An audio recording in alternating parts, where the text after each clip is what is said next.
Welcome to the Popcorn Talk Network, for the online broadcast network that features movie discussion, news, and interviews. Press 1. Popcorn Talk. We talk movies. I'm opening. We have an eye, sort of a nostril, 2 teeth. One of the teeth has a small cavity. Close call, folks, but I think we got here just in time. Presented by Maria Menounos and Kevin Undergaro. This is Anatomy of a Movie. In-depth discussions and breakdowns of various movie titles. And now that you've seen the movie, let the dissection begin. Welcome, ladies and gentlemen, in a podcast far, far away from the rest of the world. Today, we dissect Episode 7 of Star Wars. We have quite a panel today. You know what? Before the holidays, we didn't have enough people here. It's been great. We've got a lot to get through, so let's try to get through it all. We're going to cover every angle, not only just story. If you want just story, Jedi Alliance covers that pretty well. As does the entire internet. That's right, the entire internet. So today we'll talk about it from a film perspective, a story perspective, and everything else in between. We have Demetri, Panos. Hey, hello, movie fans. Sara, Stretton. Zach.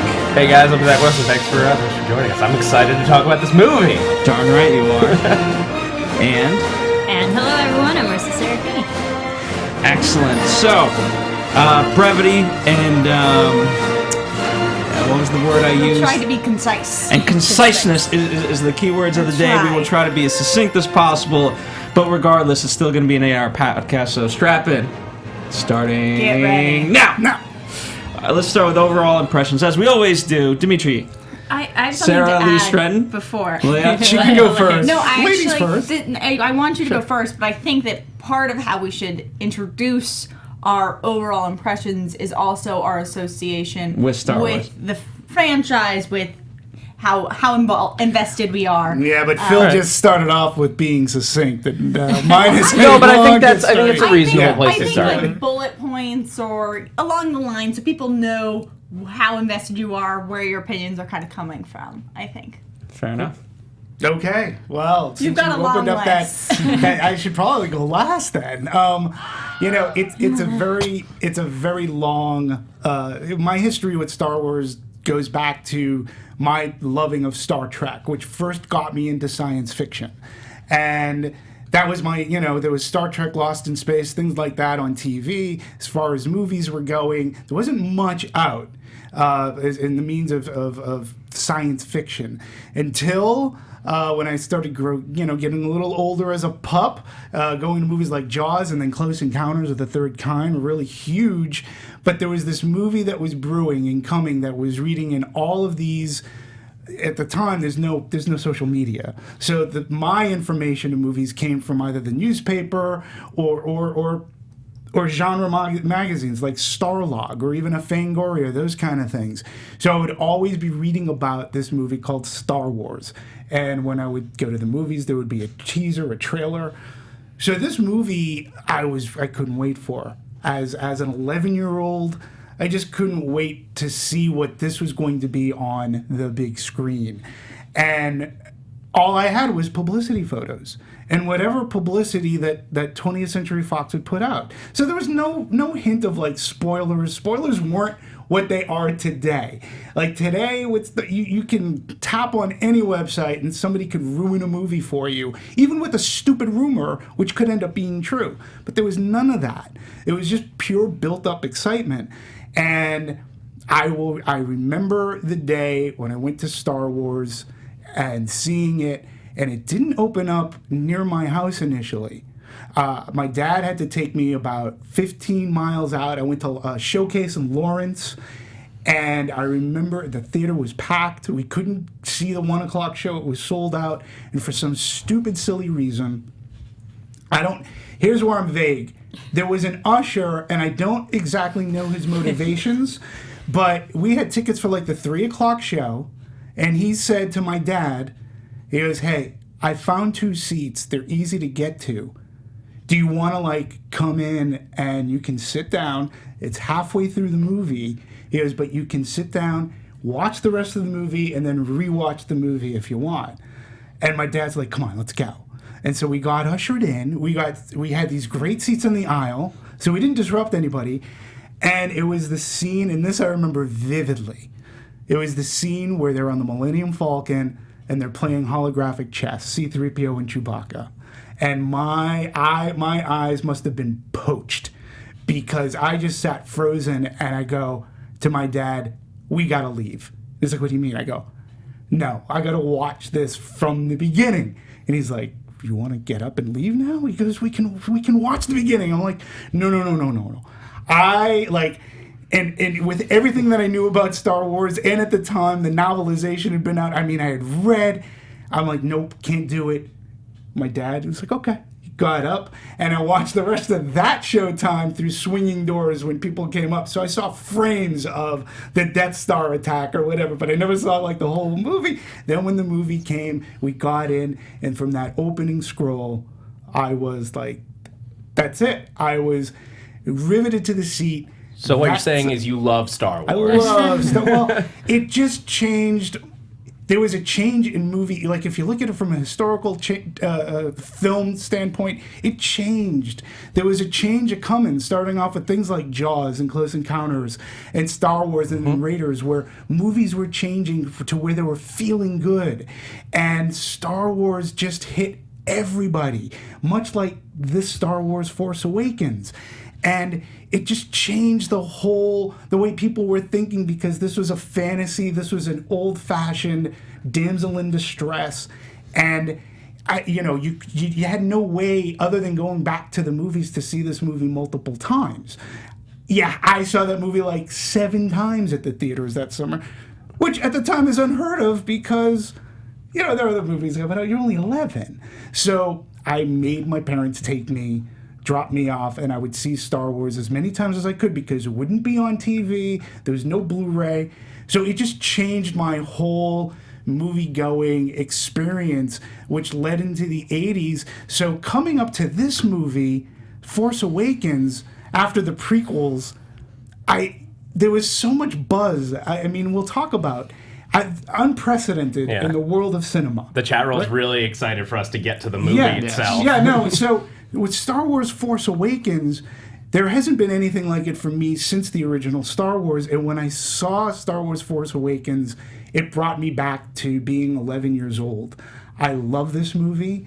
It made me emotional in ways that a movie hasn't made me in a little while. For me, it's my favorite picture of the year. I say, Academy, make it the best picture of the year. There's no reason to wait till the third one. Just start giving attention now, because the emotional arcs that this movie has for an audience, at least for me, it's unprecedented. And that should be something that should stand for something, that a movie can emotionally charge the world in such a way, because I know I'm not unique in this.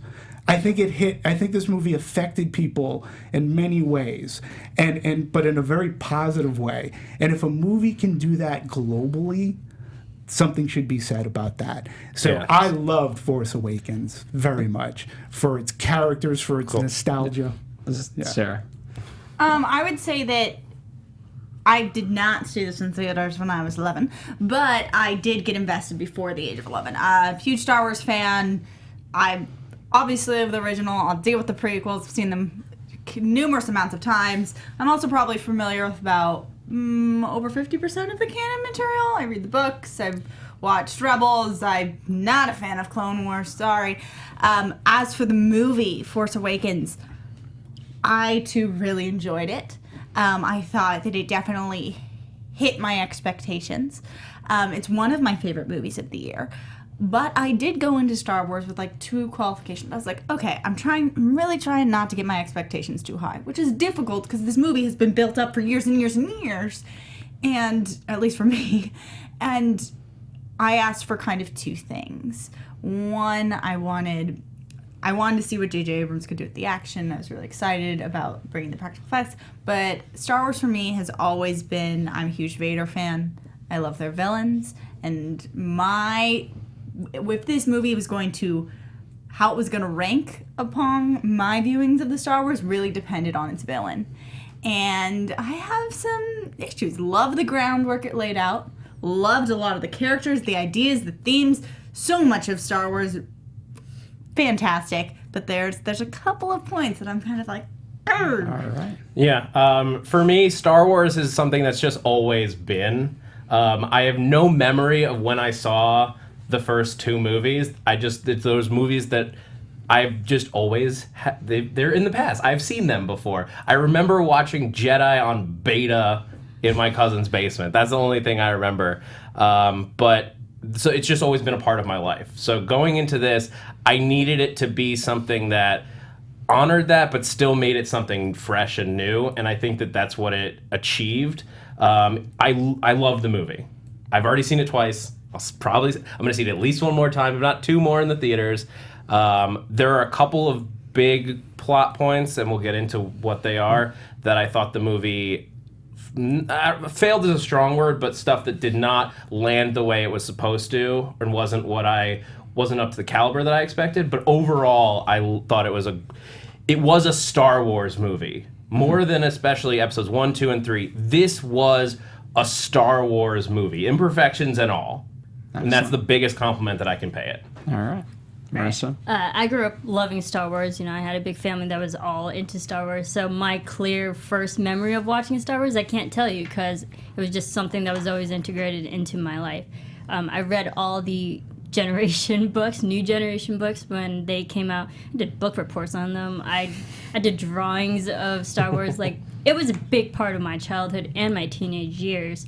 So, and then much to my dismay, finding out that those books were no longer canon, I was like, well, there goes my life. But later on, I want to talk about a little bit about the books to see what you're familiar with, because I thought they were bringing something up in this movie that might have come from a book that was interesting. Yeah, but granted, I did read those books more than a decade ago. So I read them at an impressionable time of my life.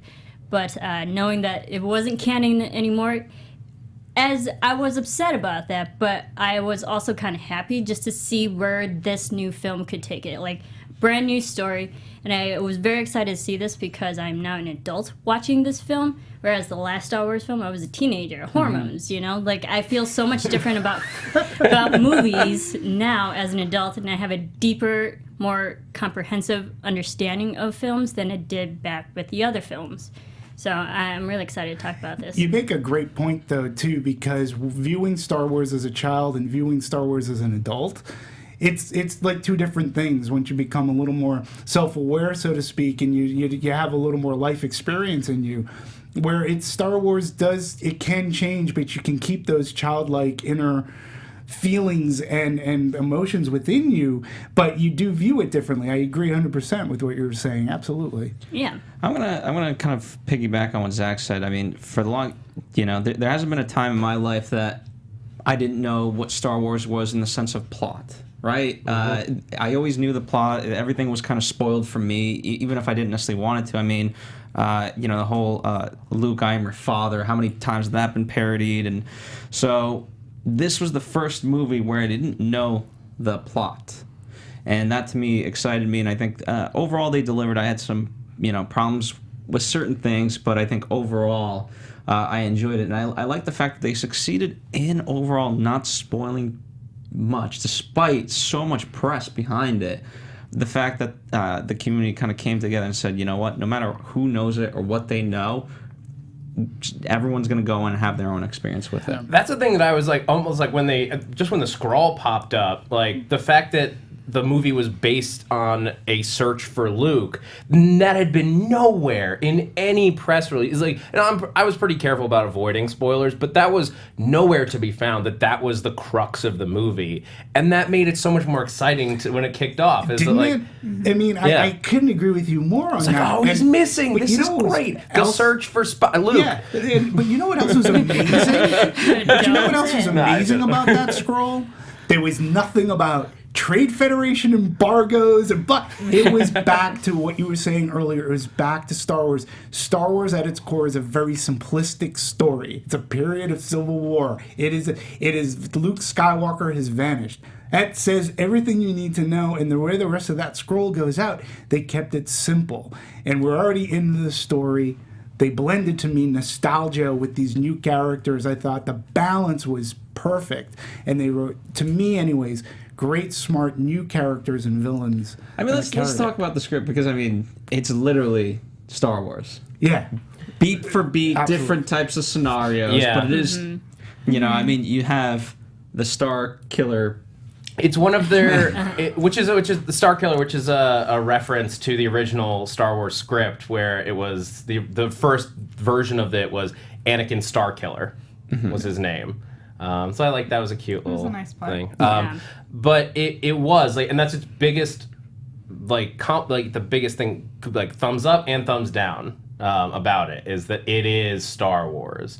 The base is the Death Star. Even Han Solo's like, it's bigger, whatever. Yeah. Absolutely. And But Han they Solo was acknowledge great. that. Yeah, they acknowledge You know? it. And But that doesn't take away that it is still the but Death Star. I get it, and I've been reading those same complaints. It didn't bother me because that structure. Well, J.J. Abrams went back and said, well, that structure works. So I'm going to follow a similar structure, but I'm going to add some couple of other layers because there are other battles and things that didn't take place in the original Star Wars and other villains and things like that didn't happen. And the end of Star Wars ends up with a medal ceremony. We don't get that here as well. So I appreciate how they use the structure, but he molded it into this new story that's that's propelling it forward to places that we don't necessarily know where it's going. That's exciting. And I love that they took the structure, they took beat for beats for certain things, but they tried to do a twist. They did the same thing with themes. The themes are completely stolen from the originals, Yeah. but they tweak them very slightly, or they'll have a new problem. Like, yes, it is the Death Star, but your normal target isn't working from the outside, so you have to go into the inside. And I think what you said about character balance and how they established this story with first letting us get to know the new players really before introducing the people that we're going to get the big fanfare for, letting the audience develop a relationship with Rey, with all of our new stars before introducing Harrison Ford, before introducing Carrie Fisher, kind of letting that play out. So, because it would have been a lot different if you start off with someone who we're familiar with and leave it with 3 scenes with them before moving on and introducing someone new. Like, the audience's heart is already with. Once you introduce someone loves, Right. you're on their side. But even So Star Wars in that perspective. way, right? You know, the characters that later on they meet, right? Obi-Wan and so on and so forth. Like, certainly if you watch them in 1, 2, 3, 4, 5, 6, you kind of know those characters, and so it's again, the structure is the same. Yeah, but I'm talking about when this film, The Force Awakens, had a mission, kind of. It had to unite these new players with people that we know and love and bridge this generation gap of 30 years since whatever. And what it did, in my opinion, is it took the focus and it really built up our new people. They were whose side you were on. It was from their perspective. It would have been a lot different to start the movie with the Millennium Falcon and people just cheering like crazy and following that mission. Instead, leaving it out, starting it with BB-8, making that a new star, focusing on kind of the newer generation model. Your first things are BB-8, you have Poe Dameron. Like, all of them are introduced first. Kylo Ren. Yeah. No, You're right. It's smart. It's smart building of a story. And the reveals, I think, are way more satisfying. And I couldn't agree with you more. Like, had it started off with, like, Han Solo or Leia and Chewbacca, it would have had a different feel. But instead, they really did take the time to introduce us to the new players and the reveals of our classic characters, which there was no, they didn't hide the fact that they hired Mark Hamill, Harrison Ford and Carrie Fisher. Fisher. They made no bones about hiding that fact. They only made the bones of how are they going to fit into this story. And the marketing, which we can get into, I thought was brilliant because it was such an amazing misdirect. So that when stuff happened in the movie, I'd go, oh shit, I didn't know that was Rey flying the Millennium Falcon. Like, I never had that. I never would have associated that.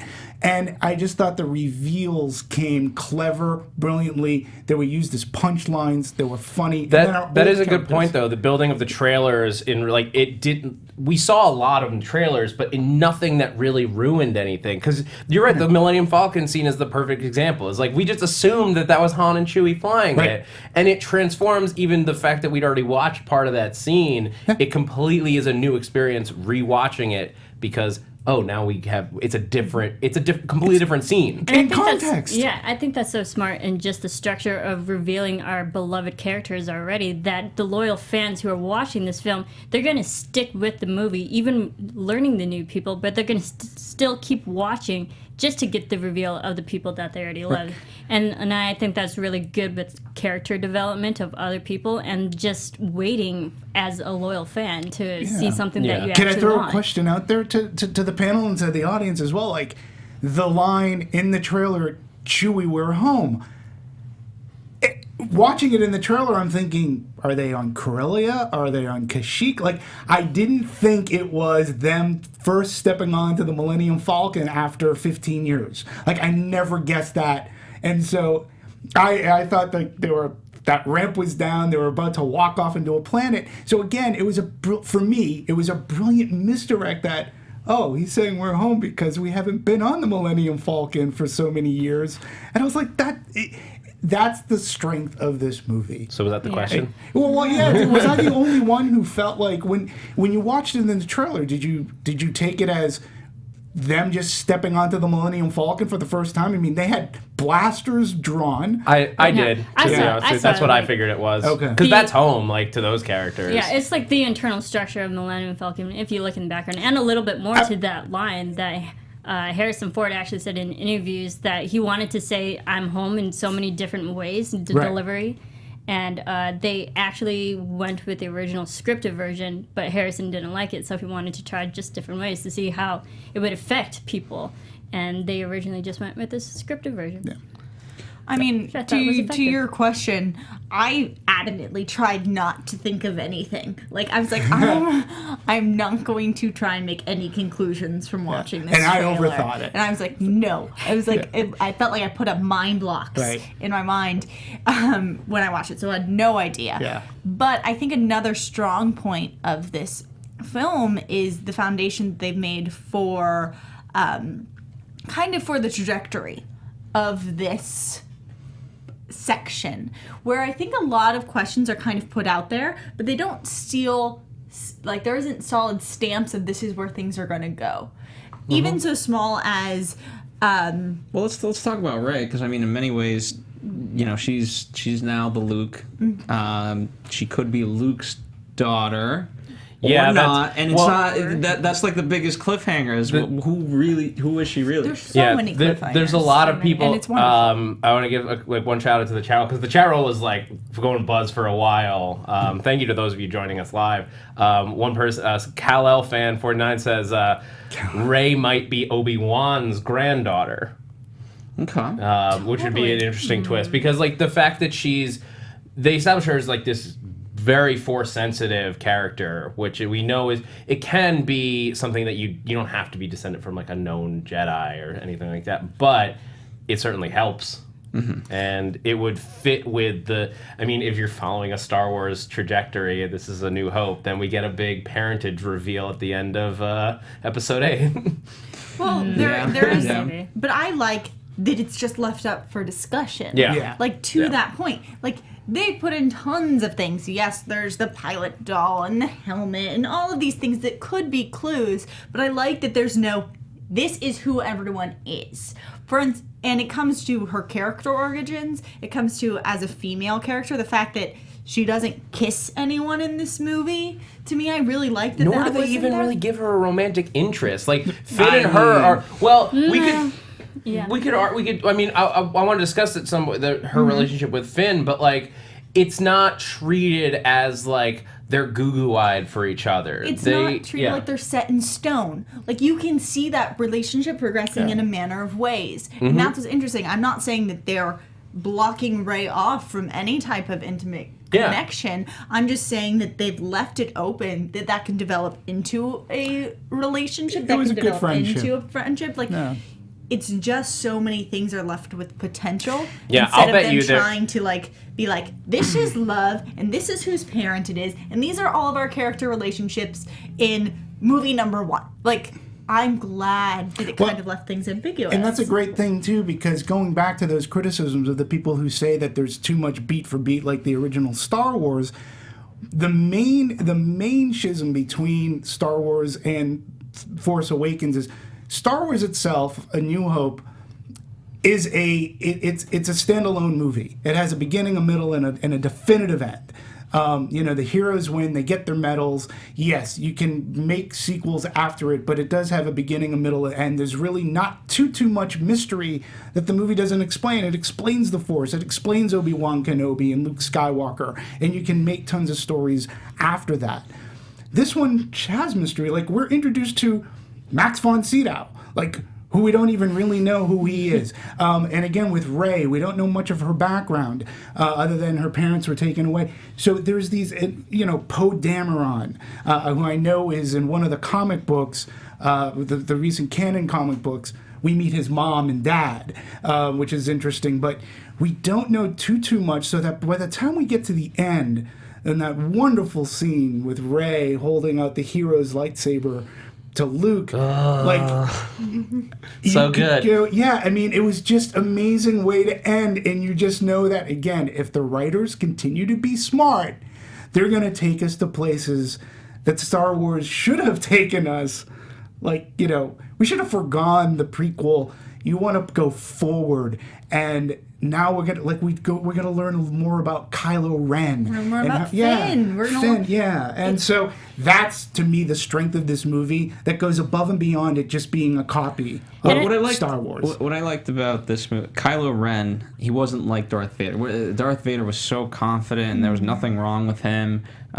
We met him in his prime. Like, that was Vader at his most powerful. The most fearsome person in the galaxy. Yeah, and that's why I like, whether Kylo Ren gets to that place, even after, and we can talk about this, and so I'm going to now put it in, Han Solo's death, he's still not as good as he can be. Like, you would think, like, that would be the turning point. All right, this was,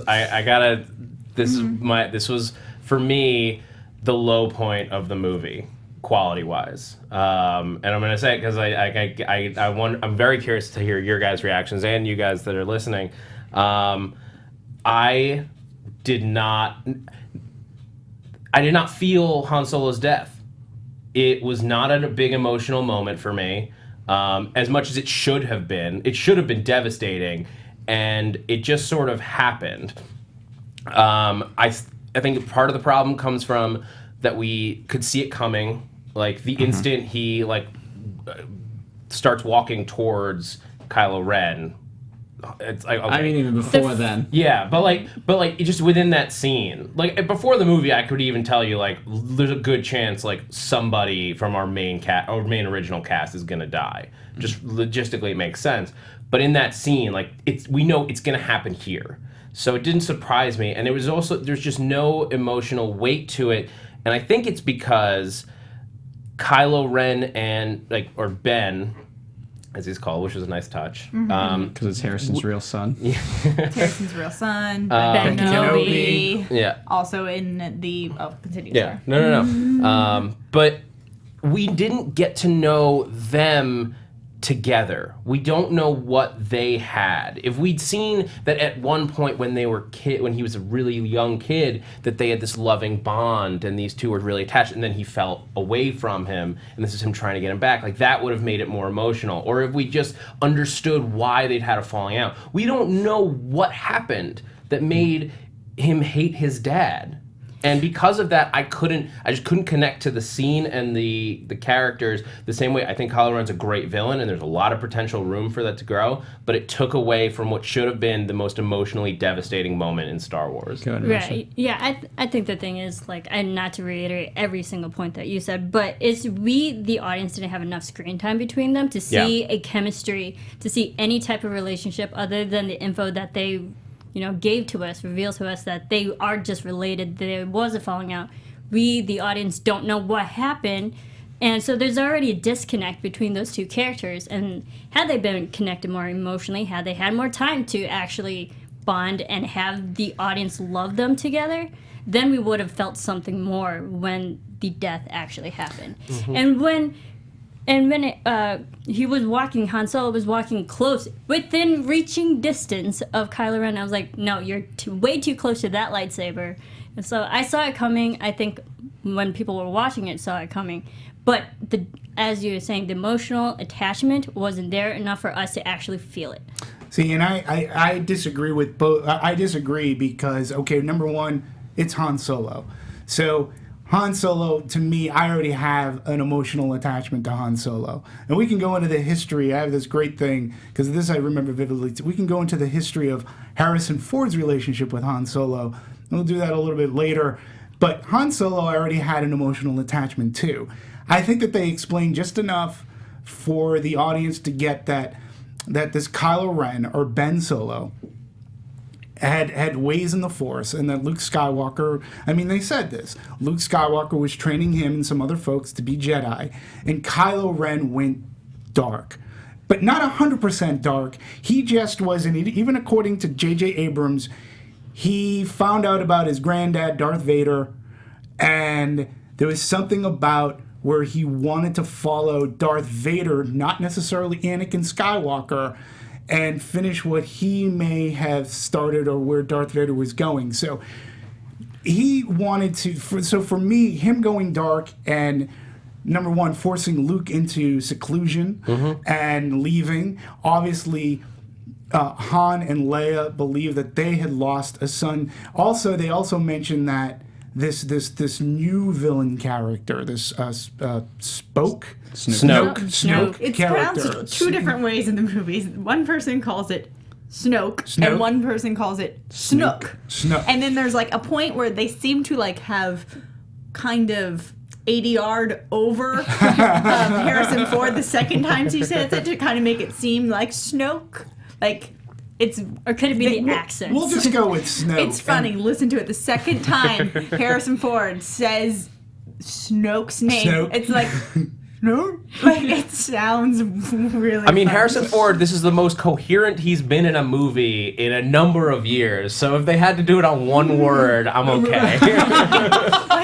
So the name was mispronounced. Snoke was mentioned, and even Han says, no, that's Snoke talking. That's, so there's still the hope. And I think what's brilliant about Kylo Ren is he is a petulant kid. He has some anger, patient issues, much not too unlike a little Anakin Skywalker-ish, but he was like a teenager acting out and destroying his room, and when he was sent into timeout. I was like, you're having irrational behavior right now. He has this notion of what the Force is, and he knows that he can be evil and he can do all these things using the Force, much like Rey, but Rey is more of a discovery, where Kylo feels like he's pretty much there. He needs some more training, obviously, to be honed in. But I think with Harrison Ford and Leia, I think there was the thing of, look, son, we're going to support you, whatever.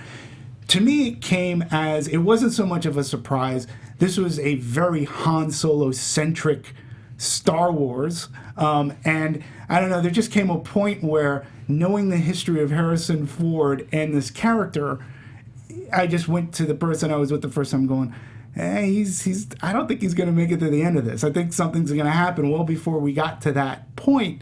Yeah. And it happened, but I'm still bummed. I think here's the thing, it was number one, in terms of the marketing, they took out episode 7, which I thought was smart, so that way people can go see it. And so if you're watching as a standalone, I don't think that death scene should rely on the fact that, it's Han Solo, therefore it must be important. It should be important because it's important. And what I liked in terms of Kylo Ren, and here's a character who he's almost frustrated because he should be so much better, but he's not. He's like, why aren't I good?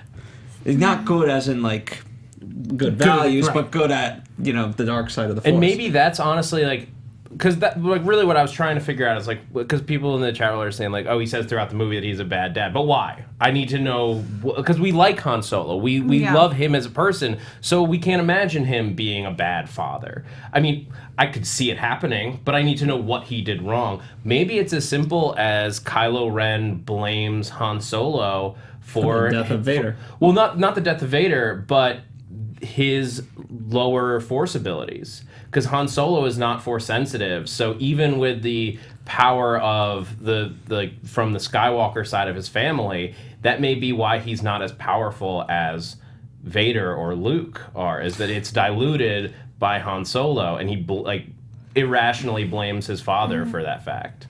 Sarah. Kylo Ren is my moment. I don't know of what this. that. Is that a woman thing? Yeah, I'm not sure how to interpret that reaction. I'm just not very happy with him.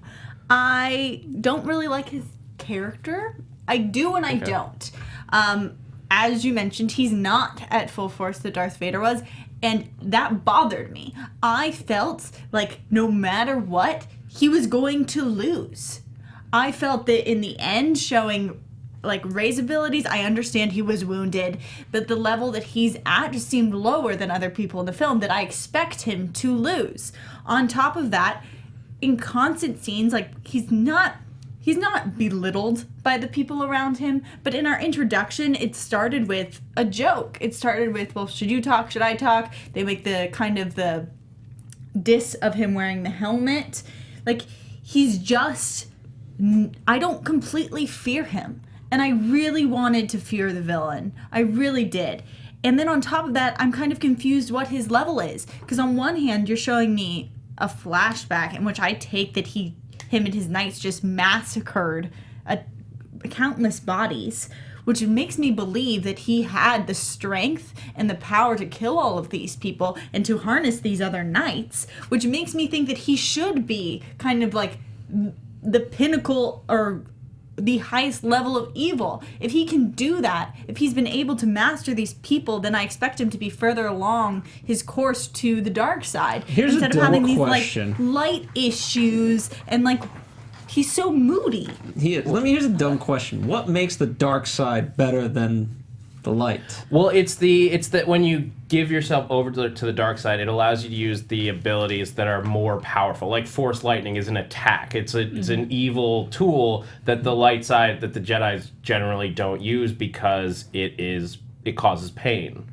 Mm-hmm. And that's supposed to be the idea, is that there is more power there, but it'll come at the behest of hurting Destroy people. you. Yeah. But I want to touch on just what you were saying about the fight and him not being as good. I think the idea is that he's not fighting as well because he is falling to the light side of the Force a little bit. But he just killed his father, which means he should be at his height of being on the dark side. I actually don't think it's the light side of him that's dealing with the fact that his father just died at his hands, and a guilt is pulling him back towards the light side, which I think is a great thing, because we see we've constantly been forced, we've been told to think as the dark side is pulling you in, and here's a character who's worrying about the light side pulling him in. Well, and to your point, though, and this is from J.J. Abrams' mouth, and the sources, comicbookresources.com, there's a great article about this, so a little bit of reading, but the inherent problem with Kylo Ren seeking to finish what Darth Vader started is that Vader actually goes back to the light side. This is another key point. Okay? Yep. In the end, albeit ever so briefly. So why would a character who's not actually a Sith Lord, someone prone to fits of rage and irrational outbursts, follow in Vader's footsteps? Kylo Ren idolizes Vader, not Anakin. And then Abrams goes on, he idolized what Vader represents and what Vader was trying to do. The idea that Vader didn't succeed, if you look at it from Ren's point of view, is he was seduced by the enemy, being the light side, and failed because of that seduction. So the idea is that Ren wants to complete the thing that Vader started. As for what drove Ren away from the light side and towards that path his idol took, Abrams called it an incredible power, an incredible force, an incredible potential that was, like with many young people, sort of misguided and unclear. The story for him is one of conflict, not just external, but internal conflict, and that's what makes him, I think, an interesting villain. I agree, because I saw the conflict in him. Like, he was tearing. He knew he was going to kill his dad. He goes, you can help me with one thing. And when he said that, and Han's like, sure, anything, I sort of kind of knew, well, you can help him by dying, is what he's asking you to do. But yet he almost felt bad for doing that. Like, he was tearing up. That's the thing, is I think he like that death, like as much as the idea was it was supposed to drive him fully into the dark side, I don't think it achieved that. I think it made it harder for him. And that's why, like, when he keeps like pounding on his wound, that's him causing himself pain in order to try to push himself back towards the darkness, because that's where the power is supposed to be. So he's like, I have to hurt myself in order to be dark again, in order to defeat these kids. And Snoke himself even says, get Kylo Ren, because he needs more training. Because Snoke, I think, senses the fact that he's not quite there, and there's still seduction to the light side. He needs to complete his training. He needs a dark side upper. That was the red pill. That was my problem, just as Kylo Ren as a villain, as an antagonist, as a storytelling character person in this film. And all the marketing and whatnot made him believe that he was the person to be feared. And then immediately out of the gate, we see that he's an emotional person, and he's already vulnerable in so many humanistic states, where all these films, all these past Star Wars films, all the villains are like, you don't see their weaknesses, really. You see them, they're the bad guys, you gotta take them out. Or eventually you see their weaknesses. Eventually, exactly. And so to start what was supposed to be seemingly the villain of the film, I was like, who's really the main antagonist? Is it Snoke? It's not, because it wasn't Kylo Ren. I just saw an emotional human being. I like that side of it. I think it's very like, if you've seen Unforgiven, I like that side of it, where I hate when it's just, here's the bad guy, go after him, and there's no characterization whatsoever. But I also do want to switch gears, if you guys don't mind, into the Knights of the Ren. Knights of Ren, because that's a big kind of hole that, there's so much speculation about them and who they represent. They could be the Jedi that he took over, or was it formed after the fact? And I want to get your guys' opinions on it. This is an organization that was developed after the Battle of Endor, that a bunch of people were a part of, and even Ben, at that time, was seduced to the dark side, ran into Knights of Ren. Well, but the one thing is, how old do we take Ben Solo to be at this point? 20 to be at in most. 25? teens, according to they made Adam Driver look like a baby. He's in this supposed to movie. be. It's the long hair. They made him shave, and it's supposedly, I believe it was written that he's supposed to be in his late teens. That's what I read it as. I read it as what, he's like around 18, 19. Okay. Yeah. I didn't take more than 20, so. Yeah, I was about 22, yeah. About 20, well, with the Knights of Ren, I guess I thought during the film that it was like all of his buddies that like him and Luke were training, and that's what that group shot was like he literally just corrupted all of the Jedi that Luke was training to the dark side. And that was what drove Luke to run away, is that like he just failed, not just in terms of Ben Solo, but overall just like no success at trying to be a killer Obi-Wan. weapon. Yeah. Some of these Jedi really suck at training. Like, look at some of these people in the history. I mean, look at who trained for the most part Anakin. Mm-hmm. Ben didn't do that awesome of a job. It's really just because none of these guys don't have teaching degrees. Like, no. but also to that point, George Lucas himself, years ago when the prequel trilogy was released, a lot of audience were speculating, why did the Jedi back in 1, 2, and 3, why their art form when they're fighting and whatnot seems so more precise than what it is in the original trilogy. And they said there was actually proper training by Yoda and by all these proper masters who were trained under Yoda. hence that was lost when all the Jedi were, wiped out. And then the new generation, not that that's canon anymore, but the principle still applies. But like the newer generation after all the wiping of the Jedi, it's like they didn't have the proper training because no one who actually did have the proper training were around and to properly train people in the same ways as the original Jedis were. Yeah, no, that stands up, and that was something that I liked was like that that is all carefully thought, and I think it still stands up here. There's a question, just I think it relates to the Knights of Ren. John Paul Huang wants to know, did Snoke work for you guys? Not as a CGI character, no. That was weird. It was weird, like He was like why was he CGI? Why was he so big? Because he was a hologram. No, I get he was a hologram, but for even Palpatine and whatnot, when they did holograms of him, he was at normal size, but not still in Empire. effective. In Empire, when he was looking at Vader, like he was pretty big. He was up on big. the thing. But that was the one time that I can They go back don't need to. to make someone so big just to relay the message that this is a bad character. See, you Fear say him. that, but in my head, he's like actually the size of like a Yoda. And I'm like, this is fantastic. It's overcompensation. No, but I buy that. It threw me off when they first Napoleon introduced it because complex. I had this reaction of, oh my God, he's a giant. What have you done, J.J. Abrams? And then I was like, it better be a hologram. But holograms don't look like that in Star Wars. Yeah, They're all they blue. So when they revealed it was a hologram, I was like, okay. It is 30 years. I give it that it's 30 years. Technology has to come up. I'm willing to give them that. It was just like, why was he CGI? Yeah, my only issue. Yeah, he looked like Yeah. he looked like something that was cast out of like the Lord of the Rings. Like it was something that didn't work, so we didn't use him as an orc. I don't know. He too didn't. There was something about him that I wasn't necessarily buying. We're gonna learn obviously I more like the about wound him. in his head. That Like indent, something, whatever that was.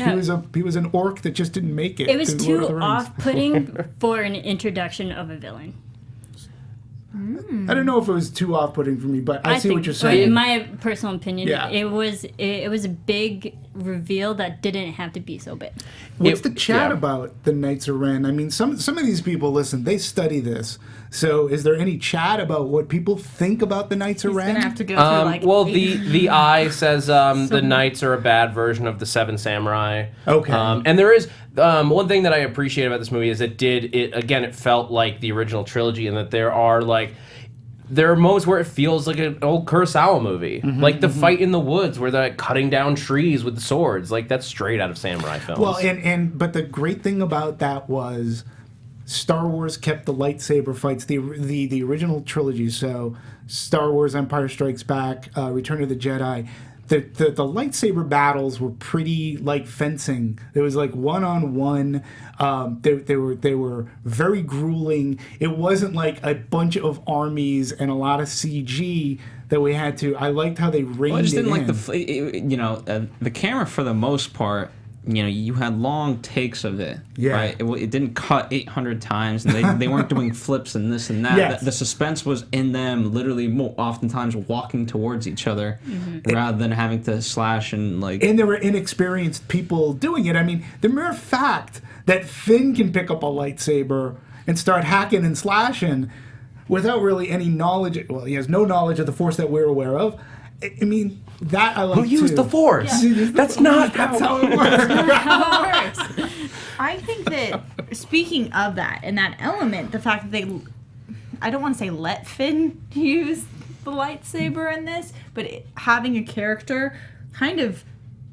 He did pretty well with the lightsaber for not having Force knowledge. Like, yes, he's a stormtrooper, and we assume he went through combat training. I went through the second time. I specifically watched any scene with a lightsaber with this in mind, because it was the big question at the end. Is like, how did these two kids who have never touched a lightsaber before use this? And like Finn, like we see just based on the stormtrooper that he fights, so they clearly use like weird weapons, and they've been trained in different modes of combat. I like that weapon. That was flippy gun really thing. cool. Yeah. But so like I'm willing to believe he knows how to handle a sword basically. Right. So and when you watch him in both scenes where he uses it, he never does anything that is it. He has no finesse.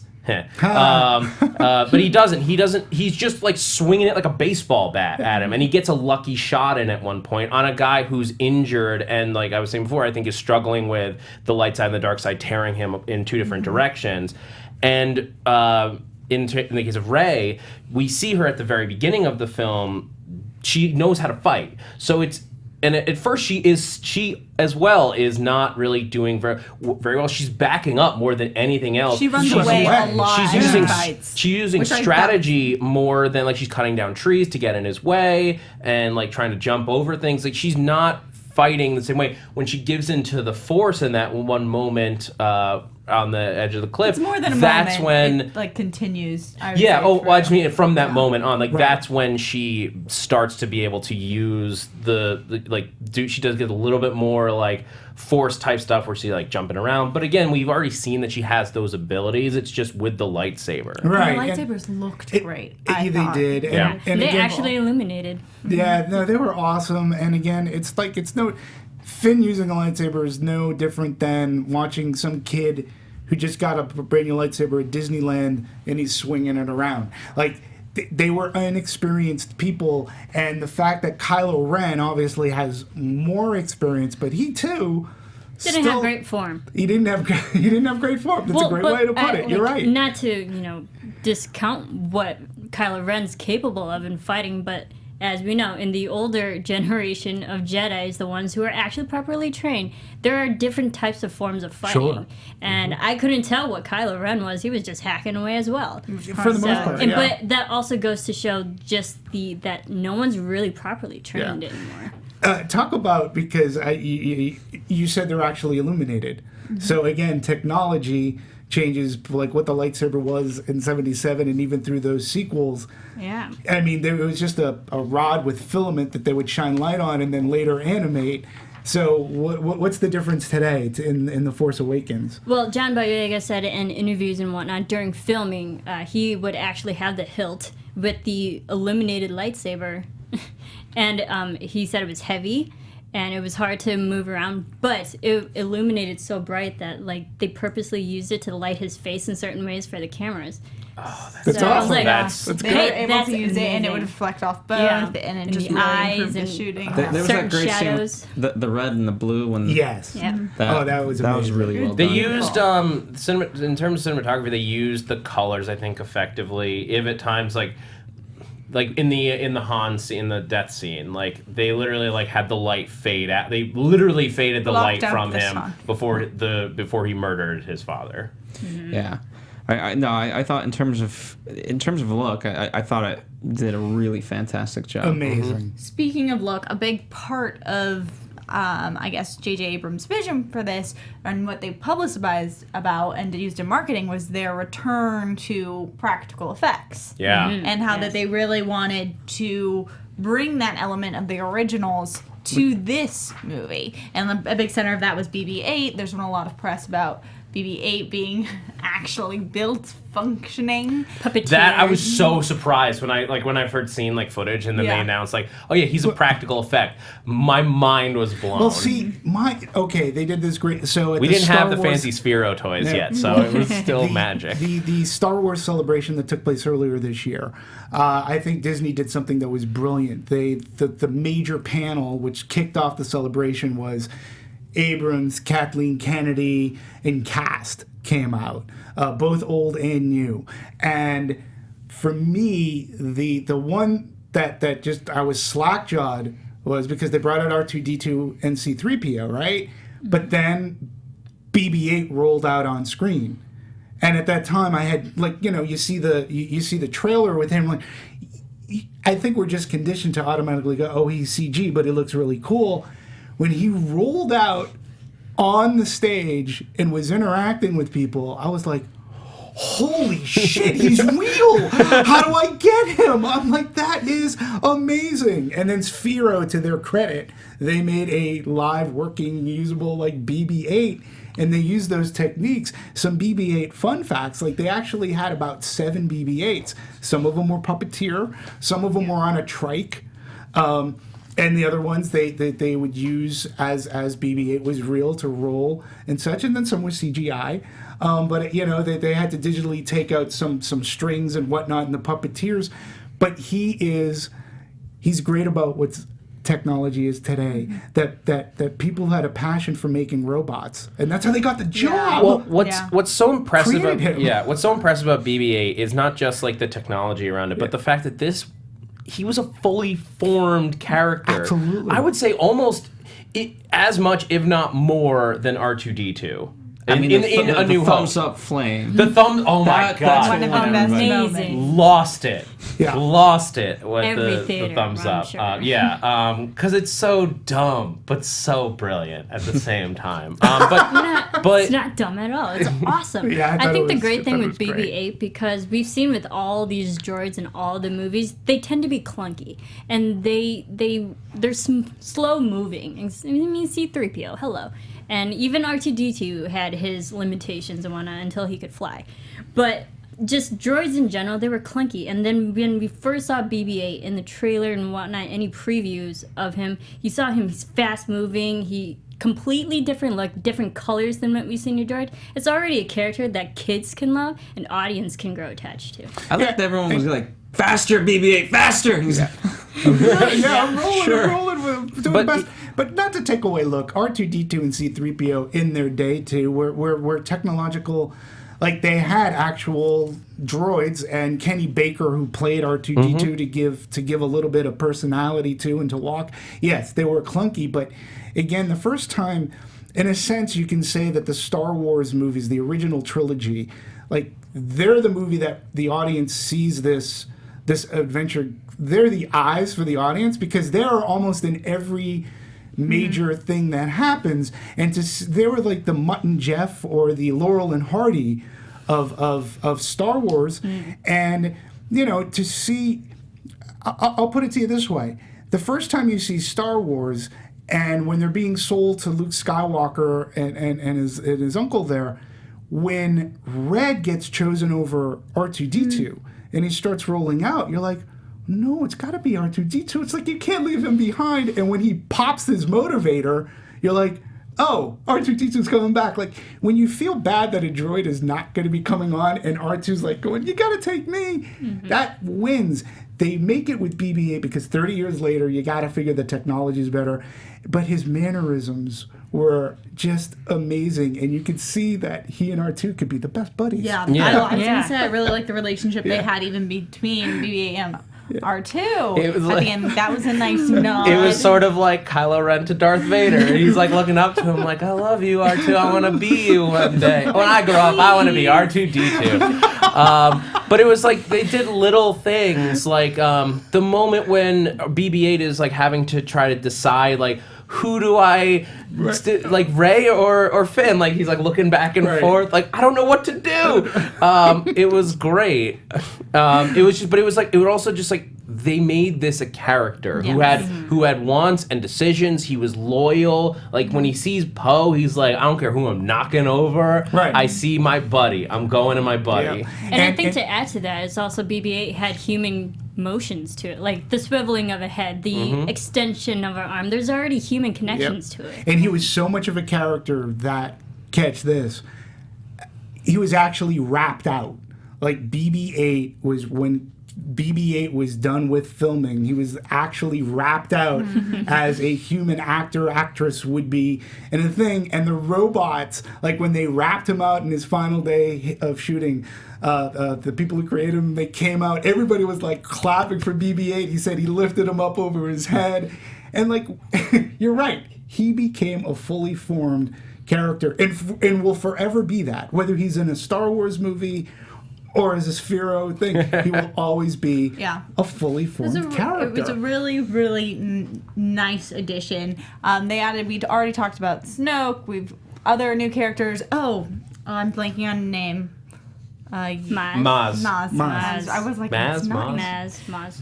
she was also introduced for more. She was great. I mean, she's like almost a lot like this of little mystery like to her. Yoda character in a way. Like, you don't want to say that, but like, kind well, speaking of the like, most just people, what- every article has that comparison. yeah, that I've read. it's an easy one to draw, but especially because, and this is like, I wanted to ask your guys' opinion. When she goes down and like touches the lightsaber and goes through that trippy sequence, Premonition, was flashback, flash forward. that like the equivalent of Empire the Strikes swamp? Back, Yeah, yeah. the swamp scene with Vader and Dagobah. Well, I That's exactly what I felt. Yeah. But you know what? I was okay with that because that also just gives a connection from Rey to a lightsaber, Rey to the Jedi ways of the Force. So as a character development, I was like, okay, yes. See, and I bring it back a little bit more because the tree, Luke didn't have necessarily. We didn't visually see any premonition or something. He just fought. He was fighting himself. What it ended up being.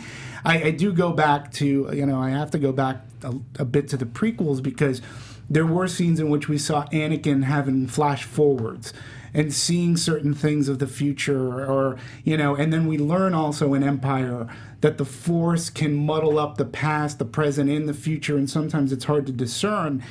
I love that scene for Rey because it not only showed some of Kylo Ren and what's going on, but then it segued into her. You saw her parents getting taken away without actually seeing them being taken away, which I thought, so we don't... Who was dropping off? Yeah, who's dropping off. Yeah, so I really loved how, because we already know that the Force can give you certain premonitions, too. Even from Empire, when Luke says he sees Han when he's upside down balancing rocks, and he's like, Han, Leia. And Yoda tries to talk to him about, yeah, you can see the future, but the future's not really written, and so you gotta let it go. I love the scene as soon as she touches, and as soon as you open it up, and you see that what lightsaber it is, I'm like, oh my god! And as soon as she touches it, she just has this connection to this thing. Yeah. I love that scene. Some people have criticized, and I just loved it. I'm with you. I completely loved it, and for a variety of reasons. I loved that it kind of, to me, showed how strongly the Force goes through her. The fact that it is that lightsaber was a nice connection. The fact that it seems to be a past, present, future vision. I liked the filming style of it. I thought the filming style really related also to how they opened up the movie. Like the darkness in it, the speed. I got to see this movie both in 3D and in just regular format. This scene really did pop in 3D. I thought that it gave us a lot of information about what was going on outside before this, going on with Kylo Ren, but also a lot of information about her.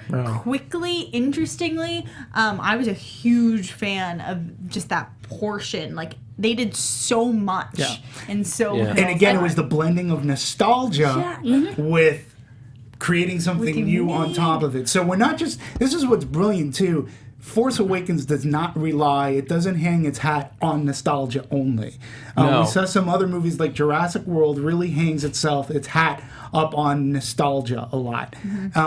It's not that I hated Jurassic World. I enjoyed it. I had a very good time. Force Awakens found the blend to mix the nostalgia and just let's not have a scene. We're going to utilize the nostalgia. That's fair. Where Jurassic World was a modern like retelling of a very similar, very familiar story in a good way, this was, remember that story, here's the next chapter. Yeah. It also, like, I don't want to use I use this word very carefully because it's not how I fully mean it, but like it is in a way a reboot. It is absolutely a sequel because it's carrying over, but it starts over so that you could start here.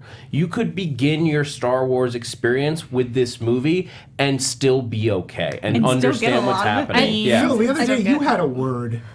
I forget when we talked. It wasn't the Friday. F word. No, it wasn't the F word. But no, you had a word PG-13 for what people. you didn't call it a reboot, but there was something that you talked about being that it was like Star Wars, and you don't remember. So I have no idea. you're leaving me hanging. Thanks. I don't remember. That's it. Yeah, you had I wish I remembered. I think we're in agreement that we all loved that scene with Rey and the lightsaber, but what audience is really trying to take away from it is how Maz even got the lightsaber in the first place, which again is a big glaring plot hole, but I think They at least address it. They address it, and she even says the line, "That's a good question for another time." So we know there's 2 more movies about this that they will have the time to explain it, but a lot of people are just generally upset because they're like, how does that fit into the story? How did she even get possession of a lightsaber we know was lost? Well, how did Kylo Ren get Darth Vader's helmet?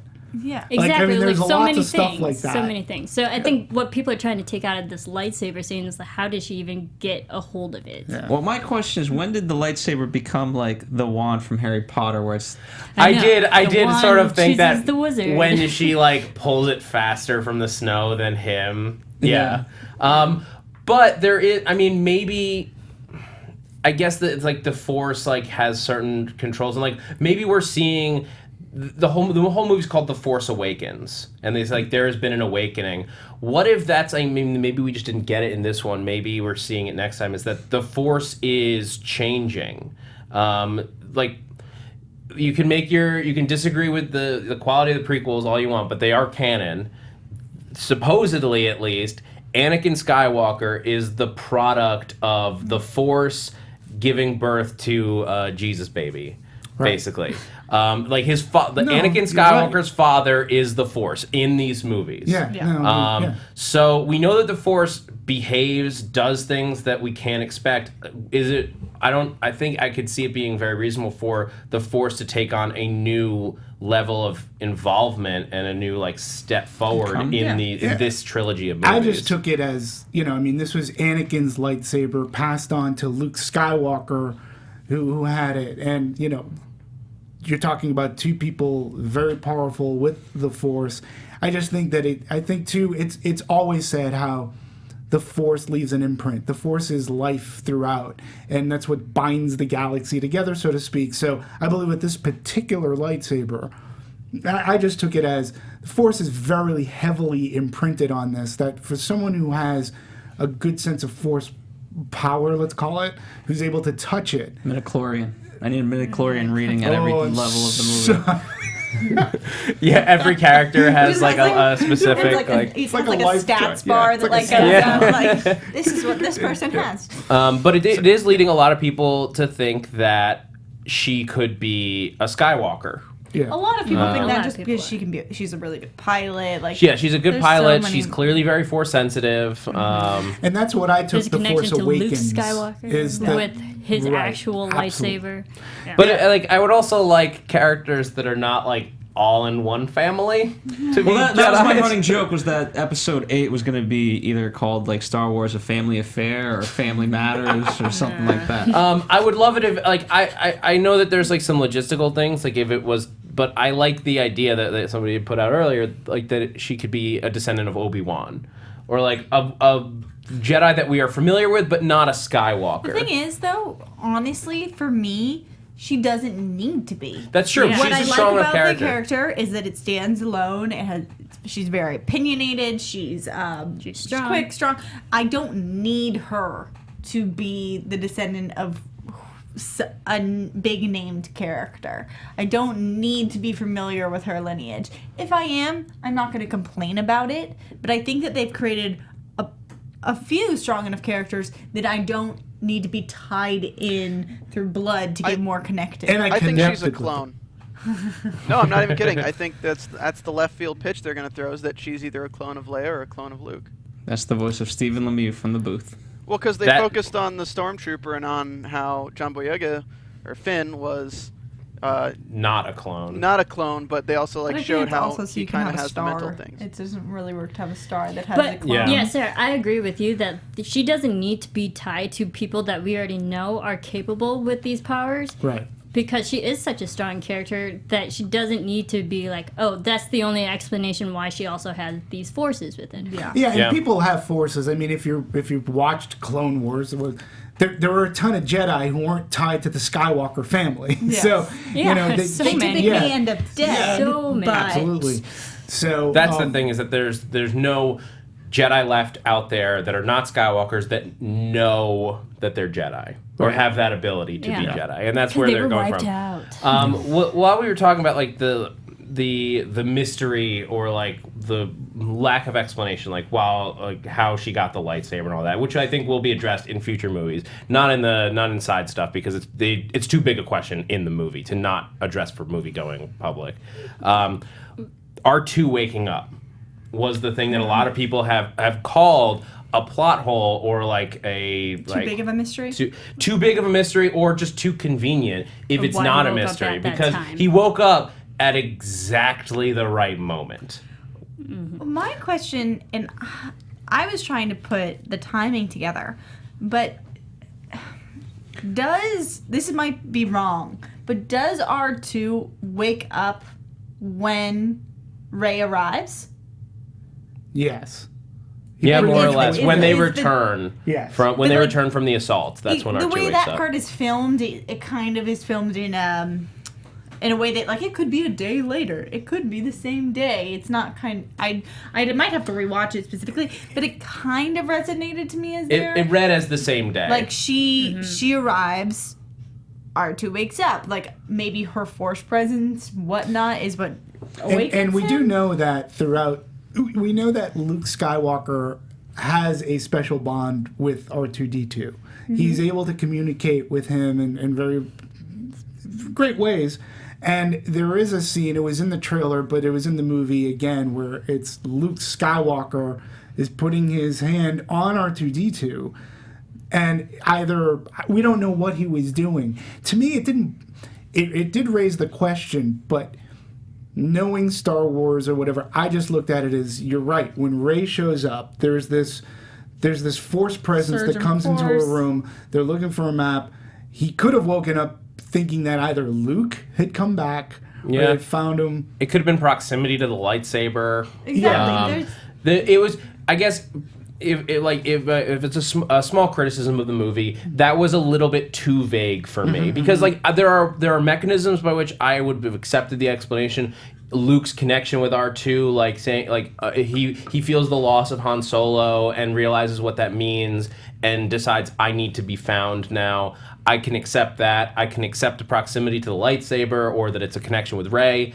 But to leave it vague in the movie, the shots weren't close enough. Yeah, I didn't need 100% of an explanation, but I needed a hint of something because otherwise it's just sort of like a Deus Ex Machina in a way. So let's talk about Luke because I mean, it's kind of weird in some way. Like he knows he needs to be found, which is why he's left these clues.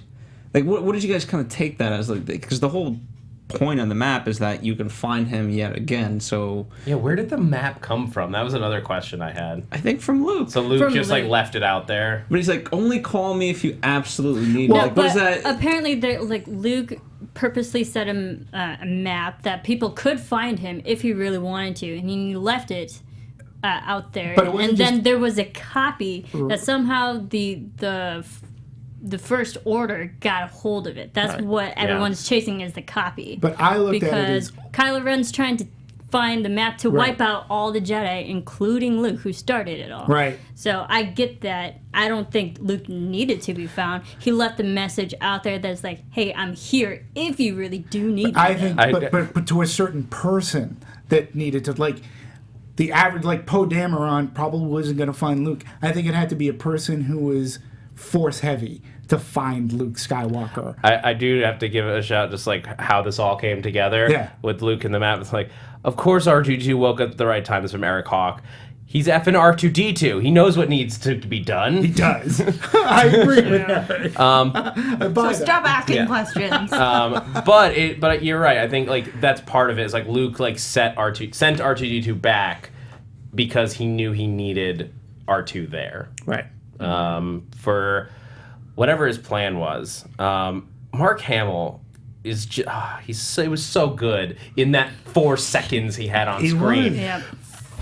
But you know, he had a whole training regimen just for those Force. Yeah. No, it's true. They had to He had to grow out his beard. I mean, they had a dietitian. A lot of them had dietitians and training exercises. Especially but for Carrie Fisher, it made sense. For No, well, she was on screen for more than 4 seconds. Maybe they're just getting ready because he's going to be more involved and he needs to be ready to have his. Well, Both of again, them are master going to be skills. in episode 8. Again, another Yeah, they have to be. wonderful misdirect from the marketing, because right from the outset we knew Mark Hamill, Harrison Ford, and Carrie Fisher are in this movie. Then once the marketing comes out, one of the trailers had Luke Skywalker's over voice, in which he said, the Force is strong in my family. And we show the scene with Luke putting his hand up to R2-D2. That was in one of the trailers. After that trailer came out, Luke Skywalker was in nothing. He wasn't in the poster. He wasn't in any subsequent trailers. He was not even mentioned. And everybody's like going, well, what the hell? Like, I thought he was in the movie. And that led to speculation that maybe he turned to the dark side. Maybe he's Kylo Ren. Maybe he's this.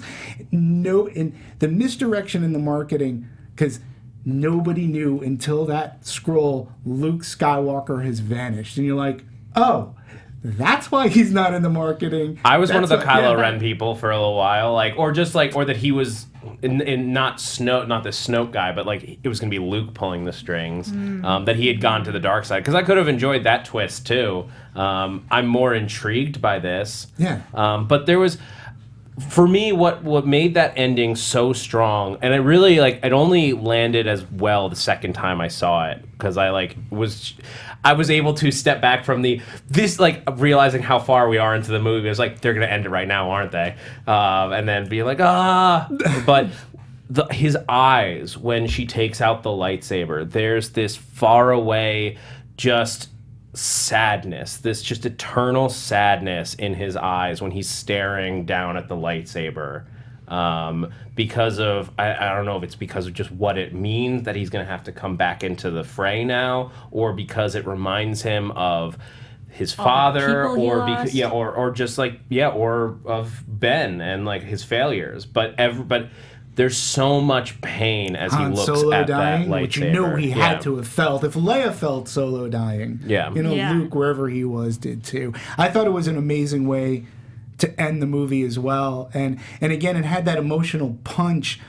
Again, this is where it furthers itself away from just Star Wars. Star Wars ended up on a medal ceremony. It ends up with all our heroes up on stage, grinning, smiling. We just beat the Empire and blew up the Death Star. Boom, fade, credits go up. You're left feeling good. This one, it's not like you're left feeling awful. You want more.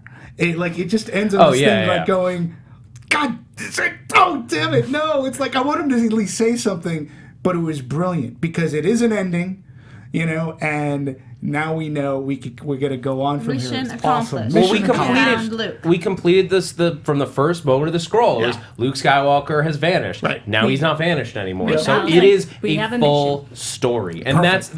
that's why it's a good ending. As much as it's like you're gonna make me wait 2 years to hear Mark Hamill talk again. Yeah. Let me ask you this, because now, we can kind of start to, if you guys want to, speculate in terms of where it's going. And I'd like to kind of ask this question. I think it is, Steven, and feel free to chime in, that Han Solo is not really dead. Oh. No, I think he's gone. dead. I he fell think into a dead. suck. Steven, defend yourself. Yeah, I think he's dead. I'm gonna go with the billing because I'm gonna how go with much the stabbing he was and paid for falling. this film. Hence that he will really not be in. I the mean, other we'll one, talk right? about numbers. I don't think Disney's worried at all about an actor's salary for these movies. But I've heard rumors that Harrison Ford only agreed to do it again if he would die and be done with it. Listen. But beyond that, I also think we don't need, he doesn't have to come back. He's not a Jedi, so there's no Force ghost of Han Solo to come back. That wouldn't line up with the rules of the world.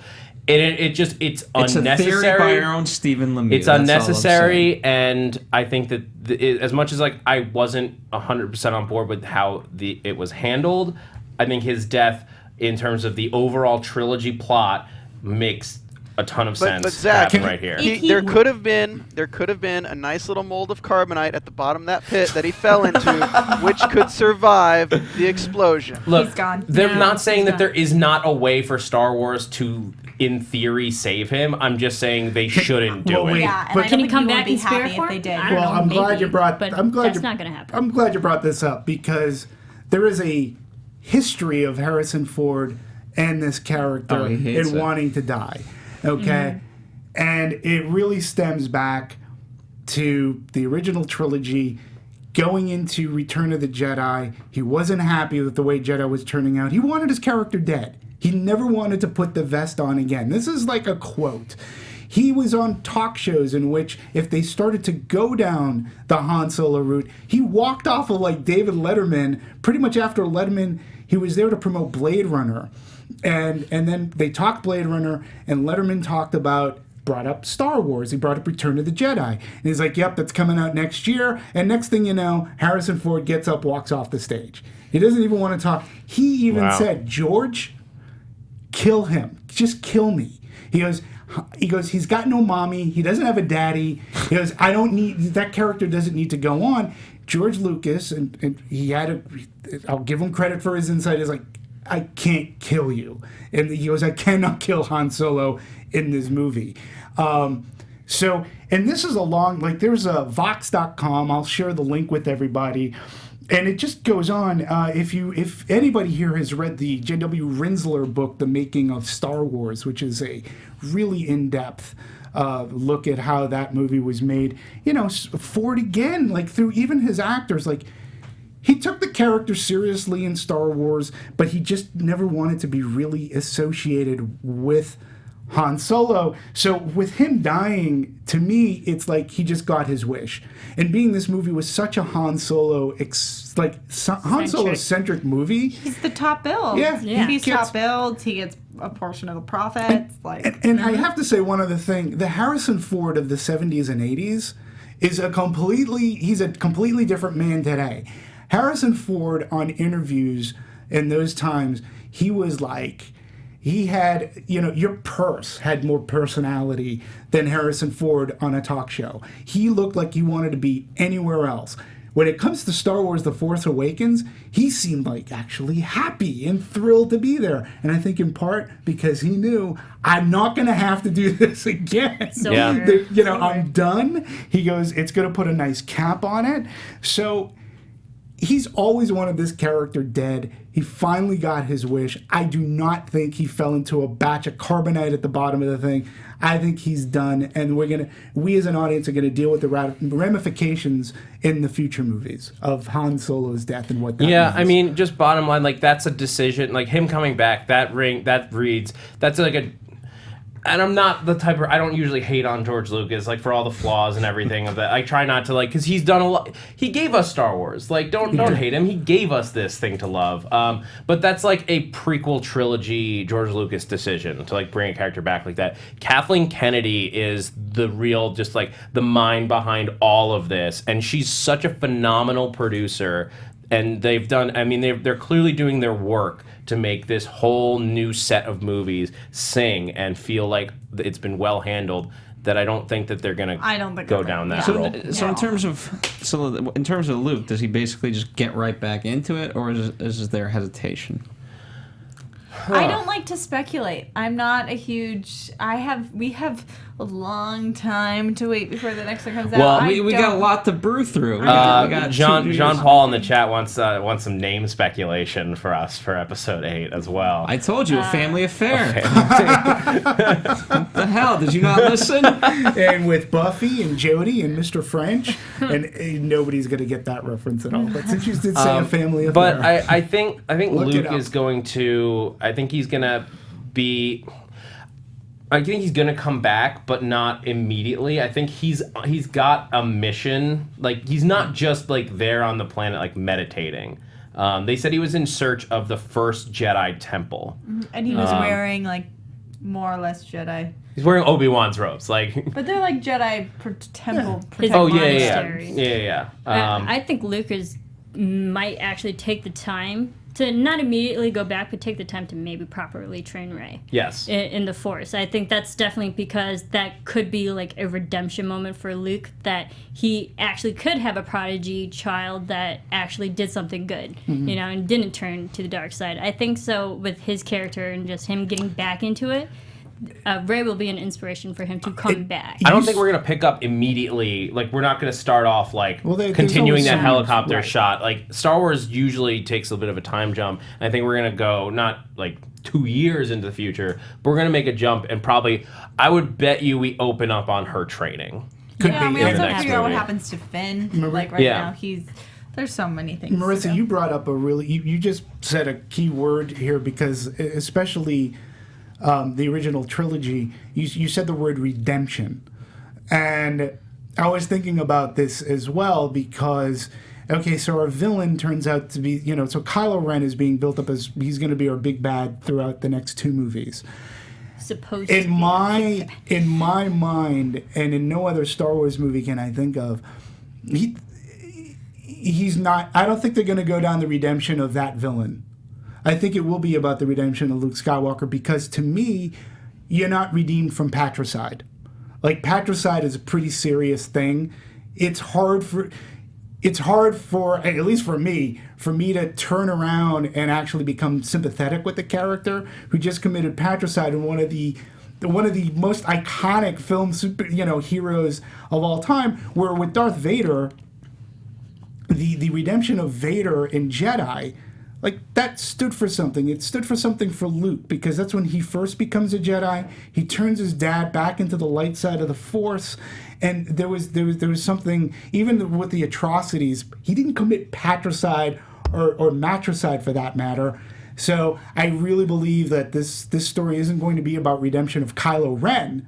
I mean, he may at the end see the light, but I don't think he's going to live. He's gonna fall in love with Rey. To the love is- to the Kylo Ren redemption, what makes Darth Vader's redemption so great was that Darth Vader already started at the highest pinnacle of evil for a villain as an antagonist, whereas Kylo Ren started kind of somewhere in the middle, where the audience would have to see him go fully evil, so like still go raise himself up and then go back down for redemption. Yeah, and we're not going to see that. I do think that there is. I think by the end of 9, like, I don't know when it's gonna happen. I do think they're setting him up for a redemption arc.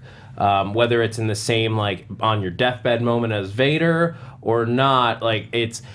They made him just sympathetic enough in, like, the way that Adam Driver plays that role. Like, when he stares at Han, like, right before he kills him, there's tears in his eyes. Right. Like, it doesn't roll down his cheek, but he's teary-eyed. And so I think, like, inevitably we're going to see a redemption. Like, there's that drive when he says, like, I can train you, or whatever he said exactly to Rey. That's a kid seeking acceptance and, like, somebody who loves him. Like, I think maybe it's as simple as what Leia says about his character. Like, we lost him when we sent him away. If he didn't understand why he was being sent away, that it's for his protection, his training, that he is a danger to others, then maybe he did just, like, blame his parents. Like, they don't love me. They sent me away to train with this crazy old hermit who's supposedly my uncle. I don't understand why I don't think I'm this is here. supposedly. He totally gets the family lineage if he looks at Darth Vader, you know, and somehow he either stole that or. But for me, again, once you commit that patricide, I don't believe that character. Well, it doesn't. There's no going There's back. no. I don't Well, think there's he going- will have always committed that crime, but he can still come back to the light side and do things for good. Like, how many hundreds, if not millions, of people did Vader murder? Like, I understand. and stuff, but, like, I do we get still that. feel for him by the end. He was still evil, especially with Star Wars. And well, I'm curious. This is a question for you guys. Do you make the distinction, because Star Wars seems to, between Vader and Anakin and Kylo Ren and Ben Solo? Star Wars tries to make a clear distinction that those are separate people. Well, I think Kylo Ren gave himself the name Kylo Ren. You mean Ben gave himself? Ben gave himself. Yeah, that's what I'm sorry. Ben, it appears to me, anyways, and I could be completely wrong. I read it as Ben gave himself the name Kylo Ren, where Darth Vader's name came from. He became Anakin Skywalker. Anakin Skywalker died, and Kylo Ren, who wanted to be Darth Vader so much, he read the Cliff Notes version of Darth Vader. It wasn't like he didn't understand that that Anakin had gone through this process and that the Emperor turned him. I believe that Kylo Ren, who wanted to finish with Vader, says in order to emulate him, he himself internally is trying to kill off Ben Solo. That's what I think. And hence there's a reason why he gets a scar on his face. He's starting to maybe degrade as Anakin was losing his, let's call it humanity, so to speak. Now he's in these footsteps where, in a sense, he is losing his humanity. But I'm not sure that Snoke was the person that gave him the name Kylo Ren. It almost seems like he did it himself. I don't know. What are your feelings on that? I think that there is a point that, especially with Vader and Anakin, they did make a point to say it was two different people. And that came from the people that was closest to him. You have, for instance, like Obi-Wan says that he killed your father. Like that, he implies, the people around them imply that Anakin died and Vader rose. In this, I think you're seeing like the moment before, where we could very easily in the next movie see, so like for instance, if Carrie Fisher's character goes, that is now Kylo Ren, like Ben is gone when he killed his father, Ben died. Like, I could see them kind of taking more of that approach. I feel like this was that moment before where we will see eventually a distinction between the two. And then, because it's like, once you're a servant to the dark side, you lose yourself. But I think Ben, in killing his father, like, and again, he was doing it for his, like, there's something you can help me out on, because I need to do something that kills all of what Ben Solo was. And the only thing that'll accomplish that is I have to kill you. And then I can go on my path as a dark Jedi or under the dark side. So it's very interesting, and it's one of the things that makes that Kylo Ren character to me very fascinating as a villain, because he is layered to me. He is like this petulant child he's still torn. You brought it up. He's torn between light and dark, and he's not entirely sure where he's exactly going to fit in. We haven't really talked about the look, the filming and what it took. Dan Mindell, who was the cinematographer in this, J.J. Abrams, we all know, wanted to go back to the use of practical effects. And what I loved about this movie is he also took the George Lucas cue of when George Lucas filmed the original Star Wars, he was afraid audiences were actually going to be bored to tears watching it. So he inserted in every scene, he tried to put something in the shot that would look odd or look different or stand out in a way that would keep the audience's attention. And so he puts it, so that's why Luke Skywalker is drinking blue milk, and what J.J. Abrams did too, I think was great. When you look at his shots, like there's always something in the background to look at. There's nothing like it's not and plain. Sometimes in the foreground. And in the foreground. The X-Wing fighter doll. Oh my God, yeah, it's awesome. Fantastic. His sunsets too. There are a couple amazing scenes with sunset. But Dan Mindell too. They also went back. They used Kodak 35mm film. Yeah, they basically saved Kodak's business with this movie, which is amazing. They brought out IMAX cameras for one scene, and it was the Millennium Falcon scene. Oh, is that where? Yeah. The initial one When they're and being chased. Yet at the same time, Dan Mindell was using current technology. This I thought was brilliant. He was able to do he would tell the second unit people while they were filming one scene, he told the second unit people, I want you to prep the next scenes, get it lit, film it. And so they would do that. So when they would look at the dailies, he was already looking into the future, and he already in his mind knew what they may have to change as far as like shading, lighting, coloring, go a little blue.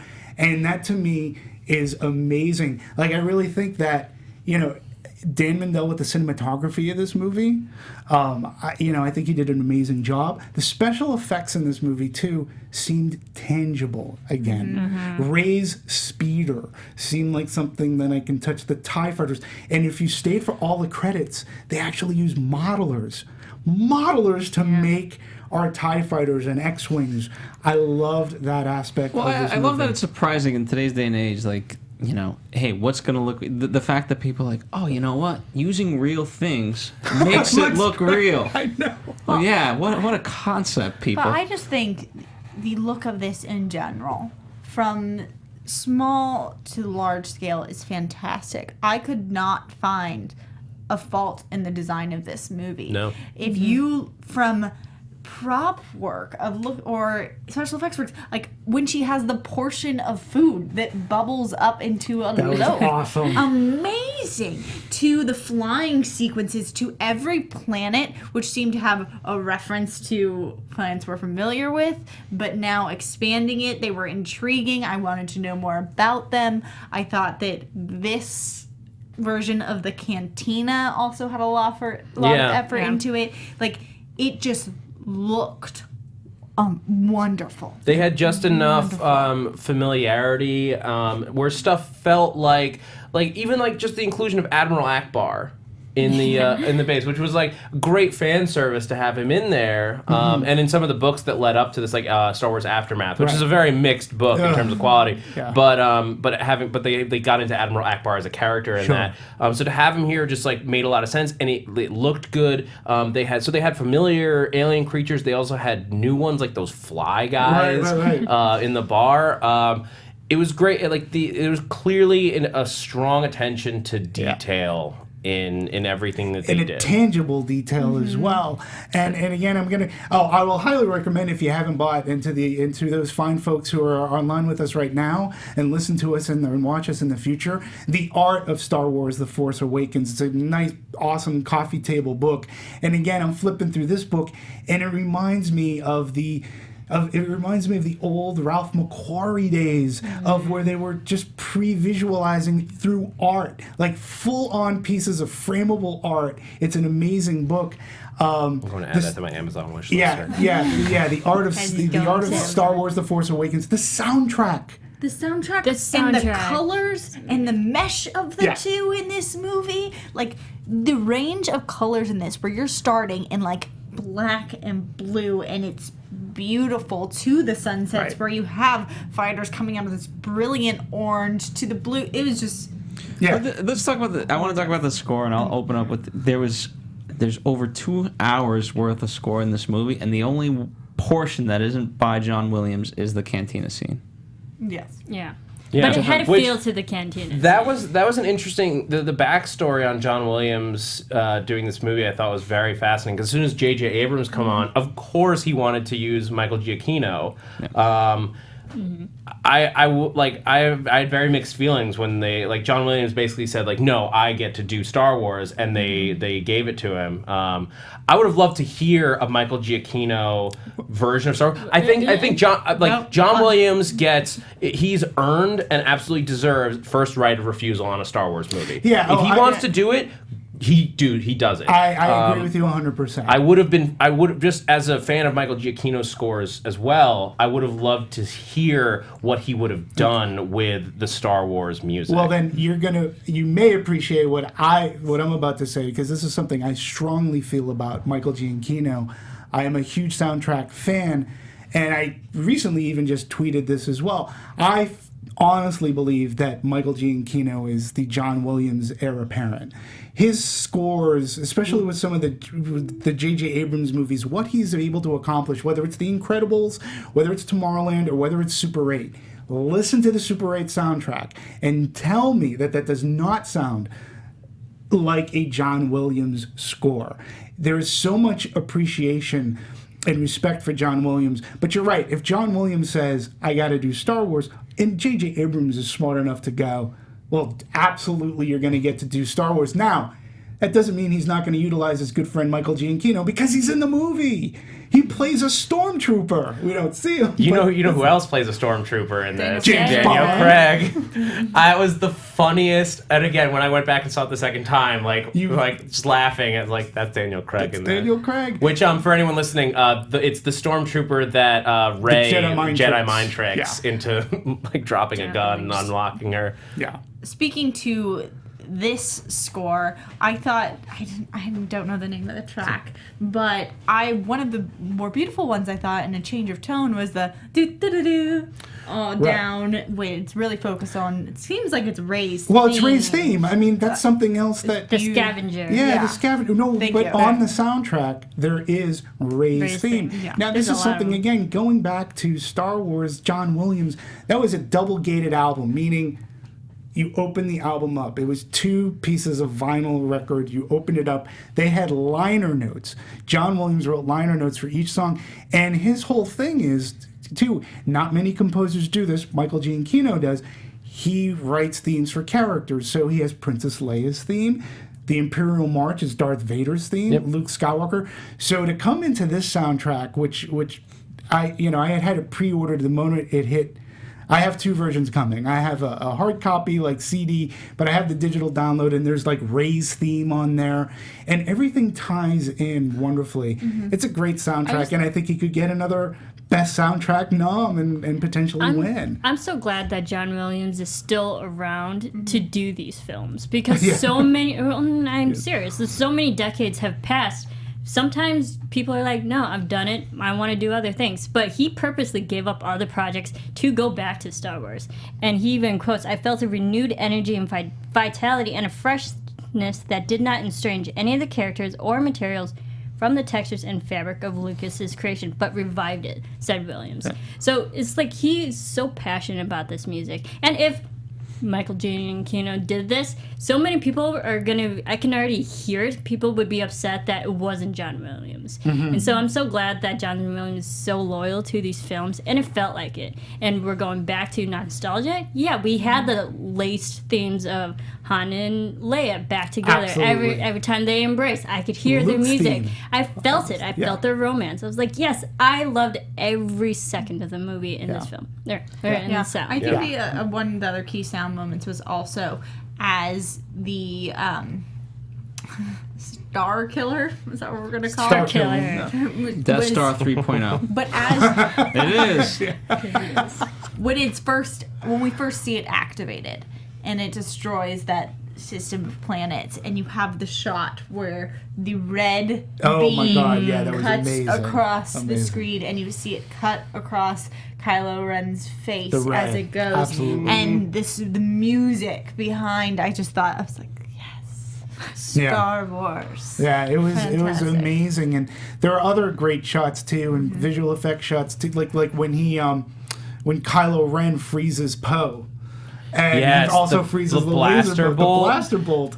Like that was something we haven't seen before either, and that was like that. Actually, it went to say, "Wow, Kylo Ren is." This is before we see that he's got a temper problem, but if you could stop a blaster bolt in midair, and we're still seeing that energy percolating there, yeah, he's a pretty strong guy. And then we find, he can be a pretty strong foe. Another great scene is when he just rips that guy off the floor. Like when he says, dragged him by his toes. drags him by his toes. Like that scene was like, because you almost thought that guy was going to get away. Until he says that girl. I liked the development with Kylo Ren's anger issues because in the past we've always seen like Force grip, but he like enhanced the Force grip to a whole nother level. Like, he's actually having fun torturing people. He's like, he's not just choking them. He's like, it looks like he's like squeezing their brains. Yeah. Yeah, like moving the brain forward when he's trying to read people's minds. And what JJ, the other thing too, is he's still able to infuse a little bit of humor, because when Kylo Ren goes to where Rey was, and she's not there, and he starts like, you see the 2 stormtroopers turn the corner, and they're like, "Yep, gotta go." It's just, like second, like I think in humor moments, only to the thumbs up. Like that was I think that was the second biggest laugh that I heard in the theater from everyone. Yeah, they just look at it, gotta go. It's like, that's not gonna be good if we go down that direction. So. I want to get, as we kind of go into numbers, and there's so many things that we could touch upon, but we are starting to run out a bit of time. I want to get you guys' take on this.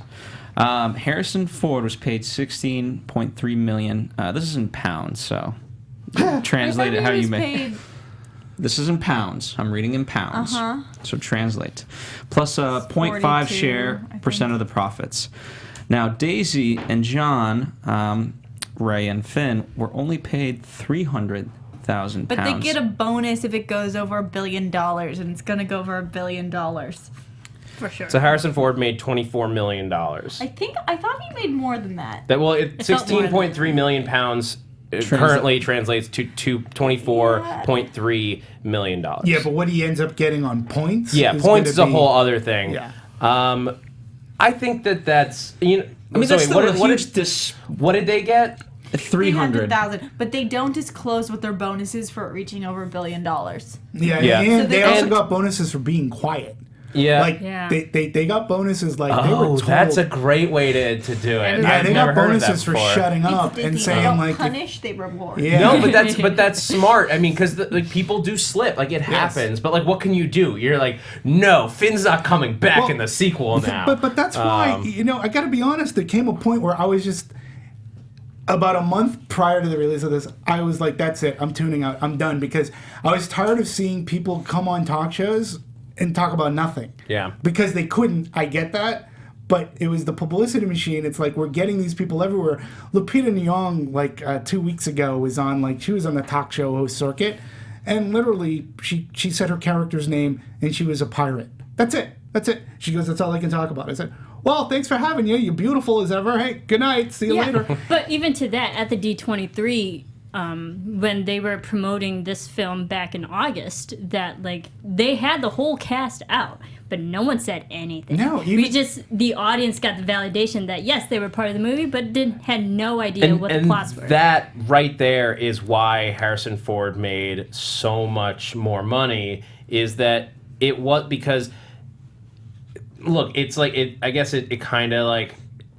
It's an experience thing. Like, bottom line, like, Harrison Ford needed to be there to justify the movie.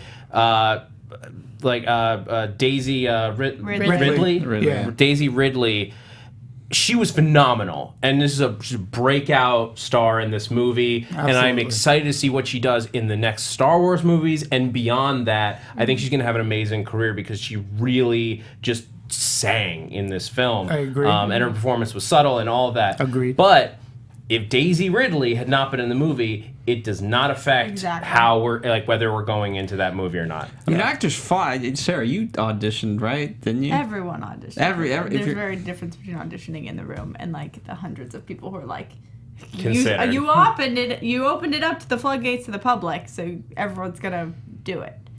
Well, fair enough.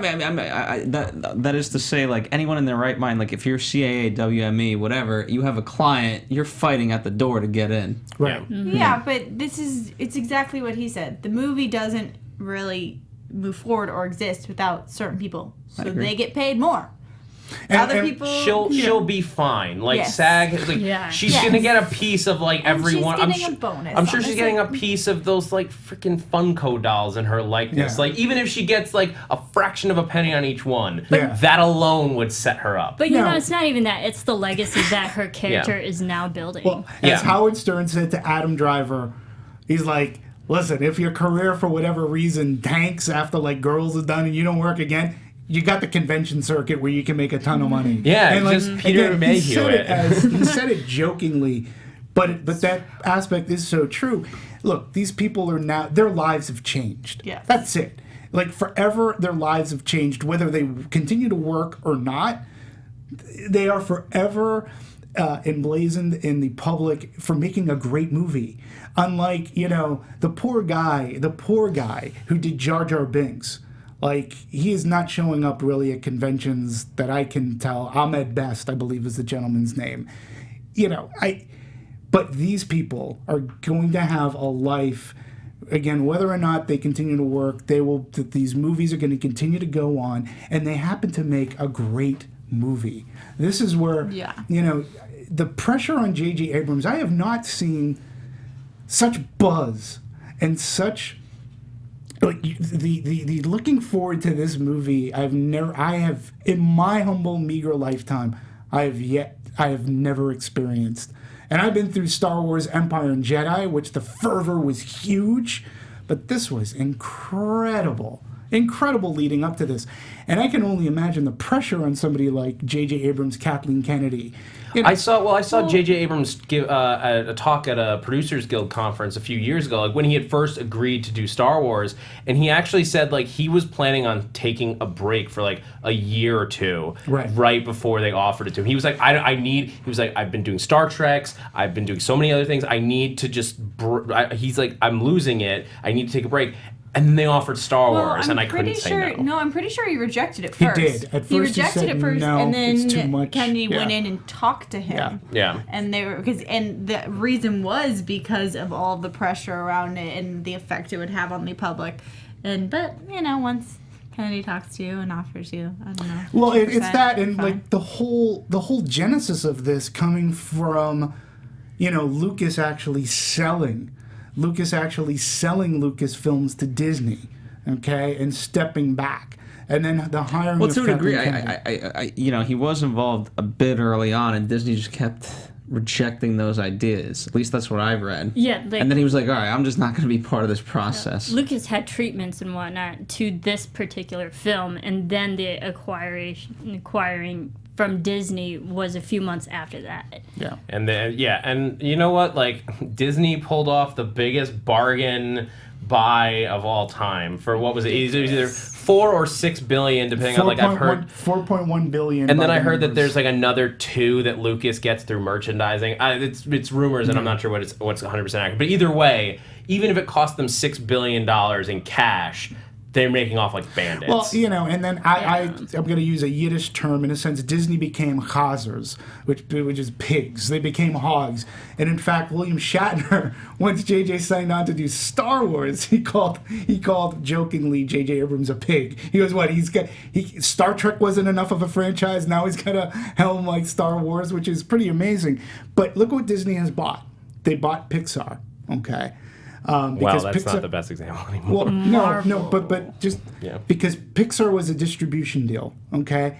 And they are a good example for Disney. They bought Pixar, they bought Marvel, and then they bought Lucasfilms. The buying of Marvel and Lucasfilms nearly tanked Paramount. Paramount lost their superhero movies. They lost Indiana Jones. I mean, it put them into, they're recovering still. Disney has this property, and they know how to market it. When you're talking about $1 billion estimated value of Star Wars merchandise sold worldwide on one day, September 4th, which was Friday. One day. Okay, that day. No, it was Friday. Still, but $1 billion. And $5 billion is estimated amount of Force Awakens merchandise Disney will sell within a year of the film's release. If you go to Disneyland, they not only have one, but they have 2 Star Wars stores inside the park. They have the Star Trader, which is where Star Tours drops you off at when you're done, and then they have this new docking bay. We'll give it 5 years, and then we'll get a whole now park. they're gonna have Star Wars. Now they have land. Star Wars theme park. It's Which gonna we're be very excited awesome. for. Very excited Yes. for. Yeah, so the amount of money that Disney is going to continue to make off of this, my only fear, and maybe I'm the only one, I know that we're getting spin-off Star Wars movies. My fear is it's going to dilute oversaturation. It is. You know what? I think one a year will be good. As anyone who's seen me on other shows here, I'm a huge Marvel fan. Yeah. And even I think that they are risking an oversaturation of the Marvel market between all of the shows that they're doing and all of the movies. Like next year, we're getting 2 more Netflix shows in addition to Agent Carter, Agents of S.H.I.E.L.D., and another new Marvel's Most Wanted show. That's all TV, let alone Civil War and all the other movies coming out. But Star Wars one a year, especially if you're pacing out the trilogy over 6 years I guess 4 years. Right. I think that's a good pace because it won't feel overcrowded. But does it not? I mean, I don't know. Going to see Star Wars Force Awakens, and I'll throw this to the panel, to me there was something special about going to it, okay? Because there hasn't been a Star Wars movie in, 10, 15 years? 2005 was the last So one. we're talking 10 years. There hasn't been a Star Wars movie. Now that there's this one, there was something special about going to it. The next one, like Rogue Squadron, it's all fine, but they're telling us stories where we already know the outcome. We know where Rogue Squadron ends. Yeah. Okay, you know, Han Solo, they can do whatever, but we really know where it ends for him. I'm afraid, because I want the next 2 movies that are going to cap off this 9-episode saga. I want them to be as special or close to as special as going to The Force Awakens. And if there's always Star Wars to go to, I don't know. Look, that's my fear. it's not going to be the same as it was this year. Yeah. It won't be, because this is the first one. Yeah. But I don't think that should stop them from telling good stories. And I think, like, Rogue One, I think there's a good story to tell there. Like, yes, we know the result, but we know the result of movies like Miracle or Lincoln, and I still enjoyed those movies. There's a good, you can tell stories where you know the ending, and it's still enjoyable. It's still fun. It's more about how and who and the relationships, as opposed to the end result. I just think of the prequels to Star Wars, and that, you know, I'm not saying they're going to go down that route. They'll be better. But the prequels were, I mean, at the end of the day, they were just bad movies. Yeah, you can make a good movie where even though you know, the truth is with Rogue One, all we know is that they got the Death Star plans. We don't know who survived of that team. We don't know what happened to them afterwards. We don't know how they did it, That could be and that's better. going to be the How fun. they interacted. Here's Yeah. what I will say. Unlike the Marvel movies, I mean, it's the spin-off ones are kind of more exactly that. If you want to go see it, go see it. If you don't, you don't. Yeah. And you don't miss much, which is a good thing. Whereas with the Marvel stuff, you're overwhelmed in some sort of sense, because you're like, hey, if I don't see this movie now, then I'm gonna miss like everything, and I'm gonna not know what the hell's going on in episode 48 of Agents of S.H.I.E.L.D. and this and that. It's just Right. I've got to keep up. You or get a I'm- headache. Yeah. Or there's no way. And that's the risk. But, like, you're right. Spinning it off into completely just standalone stories is a good way to just... It's transmedia at its finest, when you can tell a story that connects but is not relied on. Right. So we didn't talk like what this did. I mean, the budget to this movie is about $200 million, right? Is that it? I Give or believe so. take, Give or yeah. take. Yeah, I heard. This is the first time they're kind of releasing, because we always speculate what the P&A Right. budget is. $423 million. That makes sense. But that's, I think, total. That's pretty... Total, but that also doesn't include like internet. Here, let me find what I was able to pull up in terms of like all marketing budget numbers. But go ahead, continue. Well, it's on. like 200 for production. for production, and then you go to P&A, and that goes up to 480. So, Marissa? Marissa has Yes. some actual breakdown costs of the production. There was a list out there in the universe that people The universe. speculated, and pretty much like they calculated the numbers. The budget was anywhere between 175 million to 200. The film licenses for Abu Dhabi, Iceland, Scotland, London, around 17 million.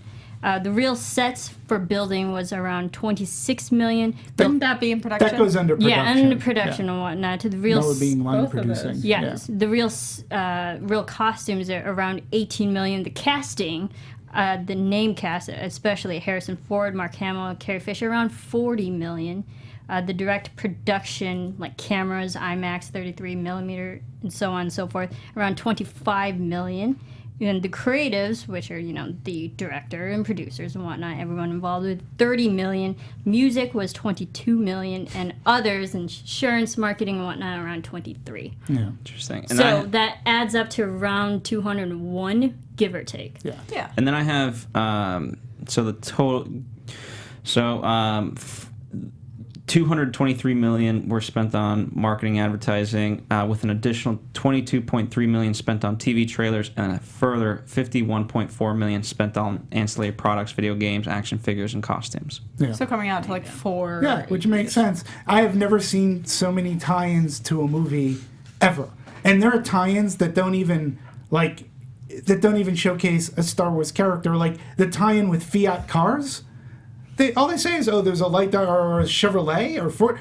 There's a light side and a dark side. The marketing's good. It's insane. You know what? Those oranges sort of look like BB-8. Yeah. Star Wars oranges. Sticker on it. Yeah. No, It's and like, insane. I mean, that's a lot of money, but guess what? They've made it in 2 days. That they did. I'll bet you they sold oranges. I don't know. Well, So, and thus far globally, it's 517 million globally. This is how much it's pulling in. We're what, 3 By the way, days. we have to say bye to Marisa as she takes Marissa? off. Bye, The everyone. force is strong and it's She's- calling her. It is calling her. Going She's off to a different Jedi ways. temple. Yes. Hey, Merry Christmas. Merry Christmas, happy holidays to everyone Happy New who's Year. listening. It's been a pleasure talking about all these movies this year, and especially this one. I'm glad I got to speak Yeah. on this one. I was like, I have to talk about Star Wars while I get onto an X-Wing plane to leave. you can't hear it, but there's They're playing music you out. playing. There you you out. go. Zach, if you want to there you go. slide over, Yeah, you can slide Bye, here. guys. We can give up the middle seat. Goodbye. All right, but you were saying, Demetri. So domestic, the estimated for this weekend, 238 million thus far, and this could change, but estimated. We're talking about this on Yeah. Sunday morning, Sunday. so this could But what they're change. estimating is right now 238, 4 and 279, which combines to $517 million globally. It has broken every single box office record there has ever been.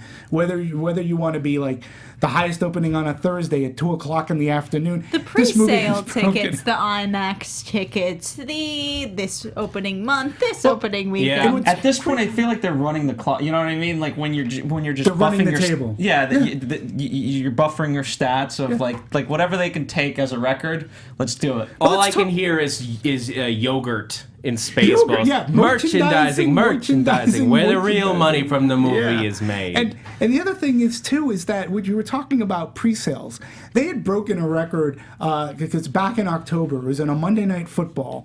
They started selling tickets to this. They were toting about 50 million. Okay, they're on pre-sale tickets. The thing of it is they were saying that it went up to, leading up to release, that it was about 100 million for pre-sale tickets. However, the thing was that they couldn't, you couldn't put it into like just the opening weekend alone. So they were saying Thursday, Friday were your big pre-sale days, right? And those shows were selling out. Guess what the second highest pre-sale day was, or is as of right now? No. Christmas Day. Christmas Day is their second highest pre-sale. So, Well, they're selling out in been selling- Fandangos. The president said they're selling into January and this Yeah. and that. I mean, I was just shocked by the date of the pre-sale tickets. Well, Because it came on in like mid-October, and you're like, I gotta get my tickets. I What the hell's gonna go I on? think it was 59 days before it opened, and it's I think, insane. I was in Indianapolis. Yeah, and it shut down Fandango. Yeah. Shut It- down everything. Yeah, Like but ArcLight site crashed. I know Except for specifically. Cinemark. I'll give I them- know specifically. Except for Cinemark. Except for Cinemark, because I got my tickets for Thursday and Friday night off my phone. I was at a dinner, and I was like, excuse me, folks, please, I'm not tweeting or texting or doing anything like that. They go, what are you doing? I said, buying Star Wars tickets. My friend gamed the system though. This was a brilliant plan that we can all use next time because no one thought of it apparently. Got perfect, exactly the theater he wanted to, and perfect seats by going to the theater. Yes. Did he wait in line? No, there was no line. That's because no one wants to do that. But like I know that Fandango gets normally about, I think it's like 3,000 hits Mm-hmm. at a time, and they were up to like 300,000 Wow. at a time. Yeah. So It insane. crashed like AMC and Fandango. Movie tickets had some issues. The audience reception, the critical reception on this, 95% this far on Rotten Tomatoes, out of well over 200 reviews coming in. 95 is huge. This kind of a movie. Sometimes when you go into this movie, some people have an axe to grind because there's so much hype. You're almost going into it it's never going to be better up. than the hype or live up to the hype. This movie, I think, does that. The audience reception, Cinema Score, it gets an A, which is really, really good. I should have ahead. gotten And an to A speak plus. to that, Very no. nervous about this. No, A. to speak to that, I believe they actually broke it down into age groups. And the younger, a lot of people were giving it A pluses, but that was coming from your age group that I was, I believe, 18 to 25. And it was not the older than that was bringing it with the B pluses and the A's and the A minuses, and they pulled it. What would back you guys down. give it? I'm curious. I On the A, B, C scale. would give it an A. I would give it an A. I can't give it an A plus, but I give it an A. Looks great, sounds great, fantastic characters, great start to this section of the world. I love the building blocks. Kylo Ren. Yeah, for me, it's definitely it's definitely an A. You know, I mean, when you're talking pluses or minuses at this point, you know, it doesn't matter. But to me, it's an A. It's my literally of this year. It's my favorite movie of the year. It left me with it left me with the emotion I had hoped it would, and then it exceeded that as well. J.J. Abrams to me nailed it, and that's why I also say when a movie can do that to a culture globally, you have to, in one way, shape, or form, at least give it some credit, and at least maybe give it a nomination. You know, don't wait like you did with Lord of the Rings, and say and give Best Picture to Return of the King, which may not have been the strongest of those three movies, but you're doing it to say, hey, the whole thing was great. You could start throwing that stuff in like right now. It should get visual effects for sure. It should get score. And I'm even going to go in, as much as I love Roger Deakins, and I'm a huge fan, the cinematography here and the look of this film really brought everything back, and the testament to detail. Does it have any weaknesses for you? Like I said, the CG of Snoke. I was going to call him Smoke. That to me, it just like you, it was just odd. It just had an odd placement, and I wonder if it's gonna if there's a reason for it that's gonna pay off later. Phil, what would you give it? And I have the chat roll, I have some answers from the chat roll as well. I'd give it an A minus. Yeah, I'm the same way. I think that because it was great, and I'm going to see it a ton more times. But ultimately, there's some flaws in it. The Han Solo's death, just like it took too much away for me to give it an A. But like as much as I might complain about that, it's still a great movie. In the chat roll, Will Steek says A minus. Sylvia Love says A minus. True Samurai Hero says C. Did he say why? I'm very curious. Not yet, but okay. Jamie Tron says, as just a movie, it gets an A minus. As a Star Wars movie, A to A plus. Okay. Differentiating there. That's really True Samurai. All they say is better than Mission Impossible Rogue Nation. Interesting. Whatever that means. I mean, I think that some of the things, like, I remember coming out of the theater, and I also think the rewatchability of this movie is really high. I was expecting the second time to watch it and it, like, not be as good.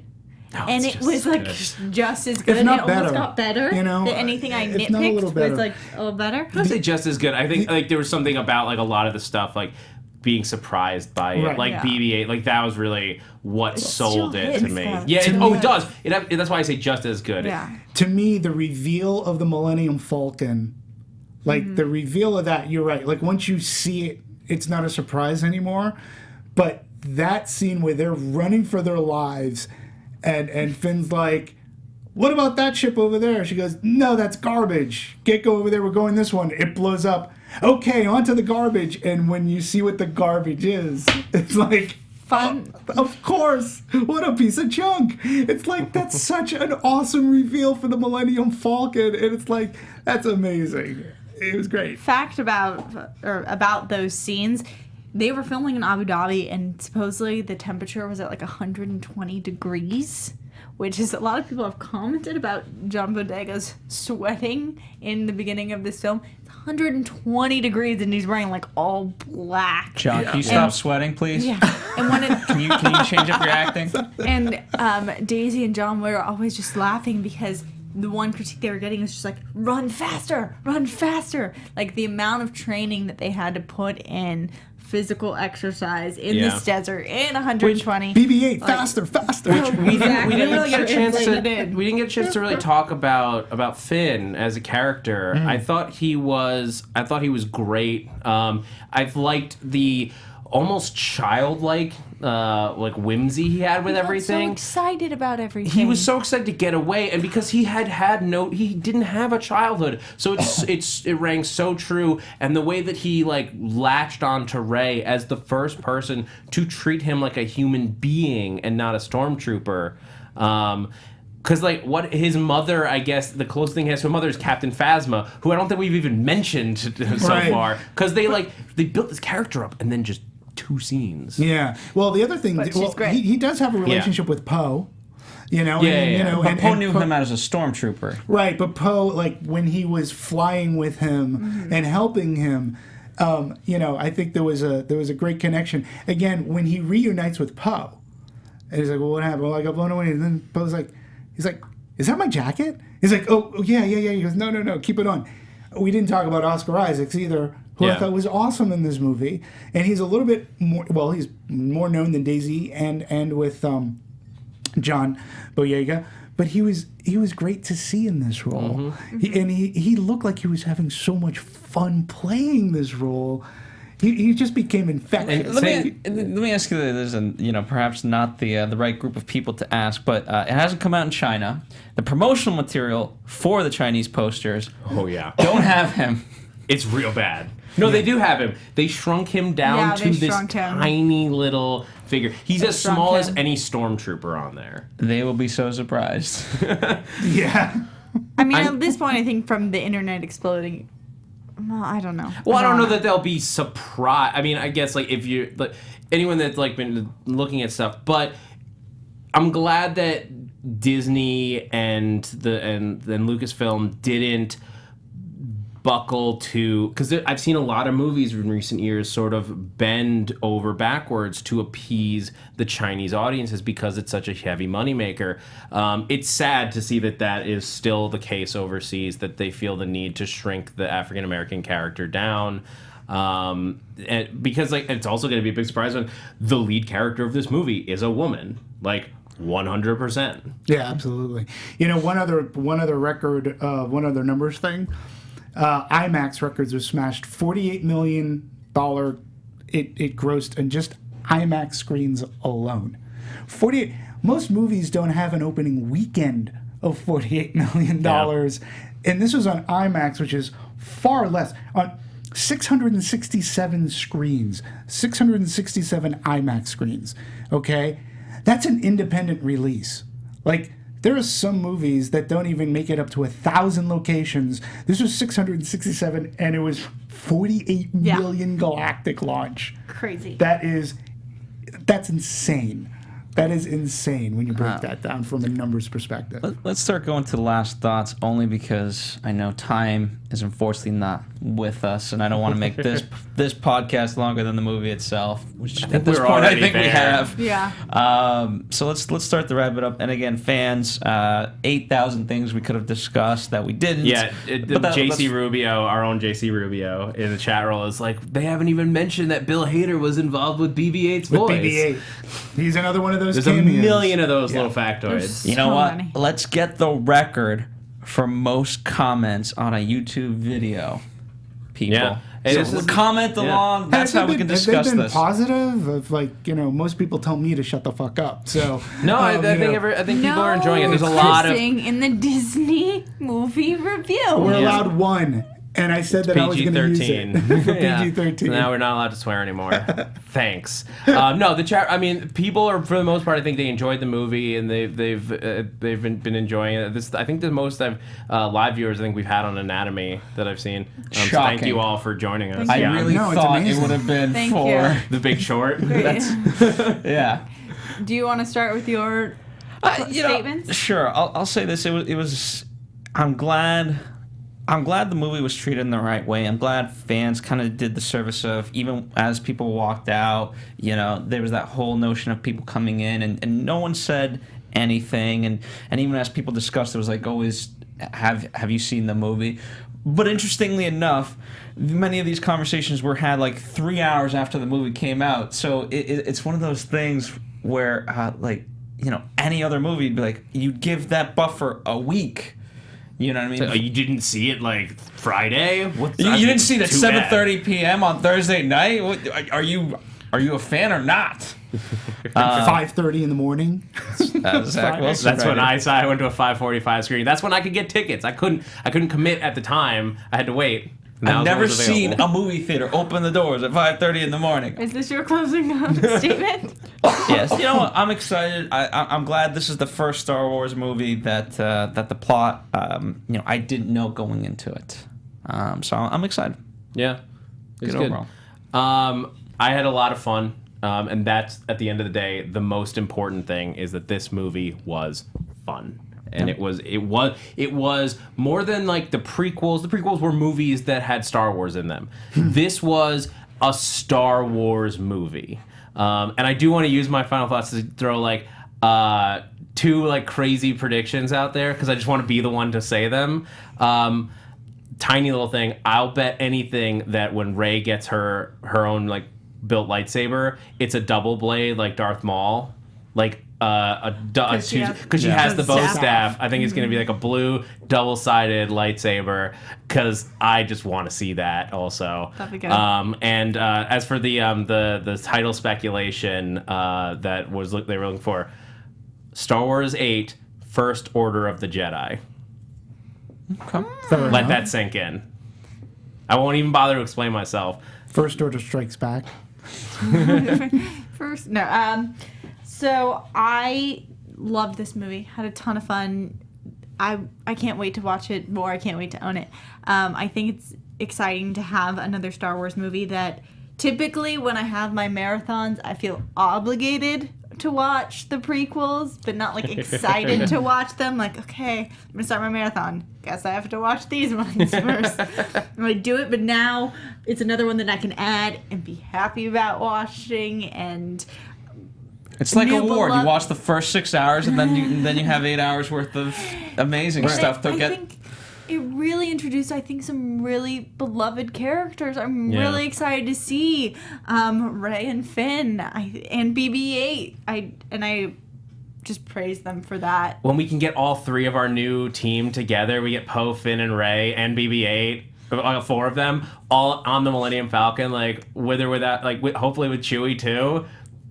I'm gonna lose it. I'm just like, okay, now in the next, and my whole thing about number 8 is I need some new creatures. I mean, I have had my Ewoks. I need someone new and adorable to love, or furry. I want to see Luke come back, but listen, I've made no bones about how much I've loved this movie. And I think J.J. Abrams did it. I mean, he pulled off what many people were hoping for. He gave us the movie that I hoped for, and then some.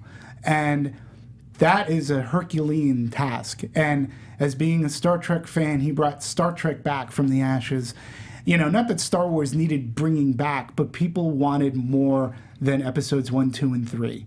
And J.J. Abrams did that perfectly, beautifully. He found balance in the Force, so to speak, to bring Star Wars back. I love this movie. I want to see some nominations for this movie. It's my favorite movie of the year. It made me feel like an 11-year-old again, and it brought that excitement back that the movies have the power to do that. It's why I loved movies from day one. And if this movie can unite people globally, and with the help of BB-8, and I will roll him all over the place, it's just amazing. So kudos. There you go. May the Force be with you. D-Movies 1701. Please, at D-Movies1701. Sarah Stretton, you have a Twitter. At Sara _ Stretton. There you go. No H in the Sarah, people. No H. No H. BB-8. And you guys can find me on Twitter at @ZachWilson. ThatZachWilson. And follow us here at the Popcorn Talk or Movie Anatomy.